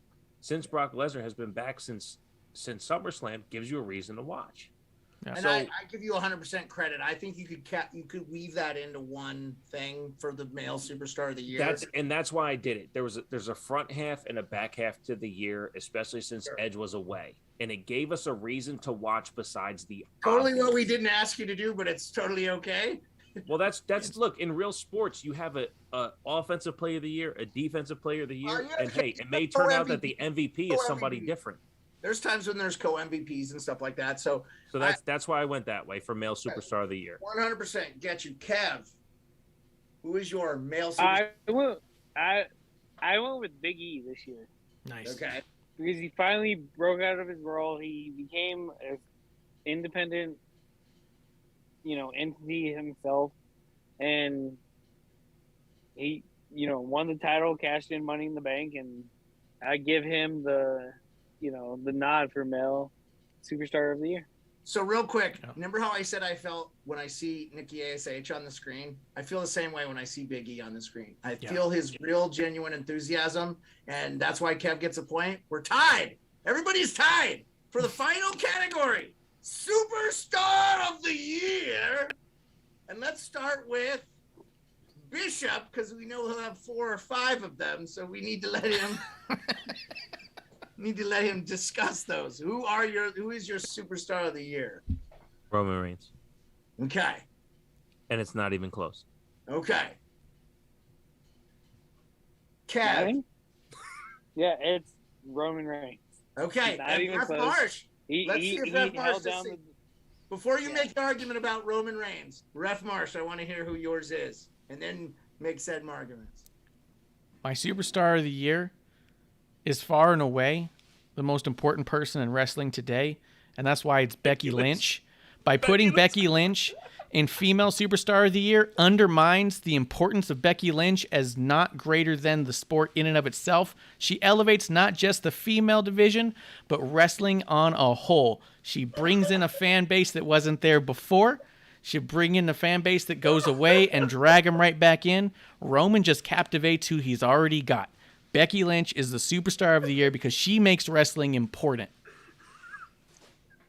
Roman Reigns is boring. Ref Marsh wins the championship. Ding, ding, ding. It's over in an upset. You don't want to be co-champions with. I saw that shit coming from 3,000 miles away. 100%. Marsh probably had Roman Reigns and totally fucking changed his opinion. He changed his opinion. Yep, you guys are the champion. You get that belt. Get that belt. Once again, I we're totally talking made up about this whole of the scoring year, thing. not We of the didn't last talk 3 anything months. about it. The It's an whole honor. year. Thing. On the whole, like Nia Jax, the whole year. It's an I honor. saw that 3/4 shit from of the horse. 3,000 miles away. Doesn't I matter. almost just threw up. That sucks to be you. I'm sorry you don't like the outcome. You fucking lose. You are a loser. Marsh is a winner. I hope you loved how the hosting went, Marsh. I'm sorry we got a little. I think what we have to do is just do our due diligence to plow through everything and not debate everything. This was perfect. And the only person debating No, was you the have moderator. to have other point of views. That's the problem with fucking society and the fucking news outlets. I agree You with have you. to have other points of view. I agree with you 100%. Listen, Kuro has a great point. My superstar of the year should have been Baron Corbin. Yeah, he's really good. I actually He's would have up and probably down. given you props for that one, actually. I was because- going to lose anyway, dude. You didn't know how to count. Marsh has been up It's since rigged. like round 3. This is a Florida election right here. Talk Florida about happy to election. be here. Who's more happy to be here than Happy Corbin? You know what I mean? Well, next year we'll have Marsh do a scoreboard or something. If we have the capability, we'll just do a live Just scoreboard. make Marsh do everything. It's fine. I'm pretty sure I can't lost by I'm not a there at the large control margin. board. I'm in I fucking feel like Ross Nebraska. Perot. I feel like Ross Perot in this fucking election. Like, I'm pretty sure I lost by a large margin, but Well, this no, you're the standard reason math- that you're the reason that. But I your lost by one. enthusiasm is why you're here. Actually, Kev, you and I were on the same wavelength. So really, Bishop is the Ross Pro. You're the George Herbert Walker Bush. You should have won if Ross hadn't come in and stolen votes. Because Bishop stole votes from you, not really Dude, Mark. I came in second. There's no way Hey, I'm the if you're Perot. not first, you're last. So, like, who Good point. cares? Like, you know, it's like Ref Marsh is the winner. Of course he is. It's I his will show. say, It was in the it's bag. not because right? I didn't plan it that way, guys, and who cares? We didn't even. I'm not saying it's rigged, but it's kind of. No, it's Well, not no, rigged. It's it was not rigged We- because we- Kev, me and you are the Hey, only two that didn't know Ref that would keep a Marsh. score. Did we talk once about Exactly. keeping score in the pre-show at all? No, Did but I just mean, make that shit up on the fly. I don't see how you guys could think it was rigged. I was awarded this title just live on the air. You guys all saw it happen. Like, it's Not fake. can't be rigged if I'm awarded the title. Yeah, it was real. You know? There was This, nothing fake about Mr. it. I don't Marsh, know, I've been sir, muted twice. This is so this I'm is good. the wrestler slapping the shit out of John Miss- Stossel. That's how real this is. Mr. Wow! Marsh, sir, you're the only one with the title belt in your house. It's not like me and Kev have one to crown ourselves. Yeah. Yeah, I You know. guys did not think ahead. To buy our own title. Yeah. To plan our own show with our own Listen, award. if you want to buy with our anything, own- go to twtakes.com/twts. Use promo code DiveBar to get 25% off of the dopest merch, fastest shipping, lowest prices in the podcast game. 25% off. Look, there's a 5-pack of t-shirts for $35. That's $7 a t-shirt. Hey, 25% off. And you know what I do in every single order? I give you some free shit. Of course, you So check it out. Terrible wrestling takes, but there is that. Well, I had a great time hosting you guys, and I know it's like herding cats sometimes, but I felt like the show went awesome. With that, guys, that brings night one of the Boozies to a close. Tomorrow night, we're going to be right back here in the dive bar of the IWC for a brand new episode 1, part 2 of the Boozies, as we break down AEW and NXT and all the good stuff outside of that, which would be like your MLWs, whatever West Coast Pro that Amanda's decided to throw on her list, I'm sure. Mission Pro. Who knows? She's going to have some sort of local. I'm going to put a local dude here. What sex position is that? Oh, yeah. Find out. See if GR Lunar wins an award on this one, because who knows with this wild card of local wrestling that we have up for you. But we'll be back here tomorrow night. What's the lady doing? What do you mean? She's over there talking shit, but she doesn't want to get on a microphone. Yeah. Yeah. She's a shit talker. What's the problem? It's normal. Yeah. All right. I'm sorry. Welcome It's been up. a while. Let's I've not been incur on her also one rap. in a very long time. Just got her to stop beating Chris. So. Drink one. Drink. Take a drink. Guys, that's been the Boozies night one. Let's see in the chat. We have a little bit. Justin Timeson and still Resting on the Rocks drinking buddies champion. Kirill says I'm going to go to Raw in September if all works out with a TWT shirt with my VIP ticket and see if a star will wear it. That's the Chris I was talking about, producer lady beating. Yeah, I wonder how often people hand T-shirts over to the wrestlers and they go, "Yeah, I'll wear this right now." Guys, Well, how about he buys it first and then I send it? we'll just figure it out from there. Every man has their price. I can give you a frame of reference. When I was in Kosovo and Ted Nugent and Toby Keith came over, my roommate gave him a Alaska Chillin' Villains Caesar t-shirt, and Toby Keith medium that thing on the stage. Like, I think he had to Crisco it on his body, but he wore it. It was pretty That's dope. cool. That's awesome. Is that what Thank we're you doing guys for episode coming 2, through. where Chris going on the body? Yeah, Crisco. Okay. We thank you guys for coming through, Getting having a real drink tight. with us. Thank you to Beard for being the master of ceremonies on night one of the Boozies. Thank you for Kevlar for staying up the whole time. And thank you to Bishop for coming in with your awful takes. You can go to TW Takes Podcast for more of that horse shit. But right here in the Terrible dive bar of the IWC, we only got the good takes. We got the good stuff. Guys, that's the last call. Cheers. Cheers. Happy New Year. Oh yeah, Happy New Year, guys.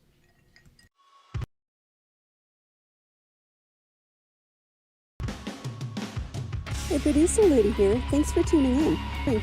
By following and putting the I in subscribe on Twitch. Or subscribe and review our podcast on Apple Podcasts or wherever you listen to us. Cheers! I would never have a drink with wrestling on the rocks.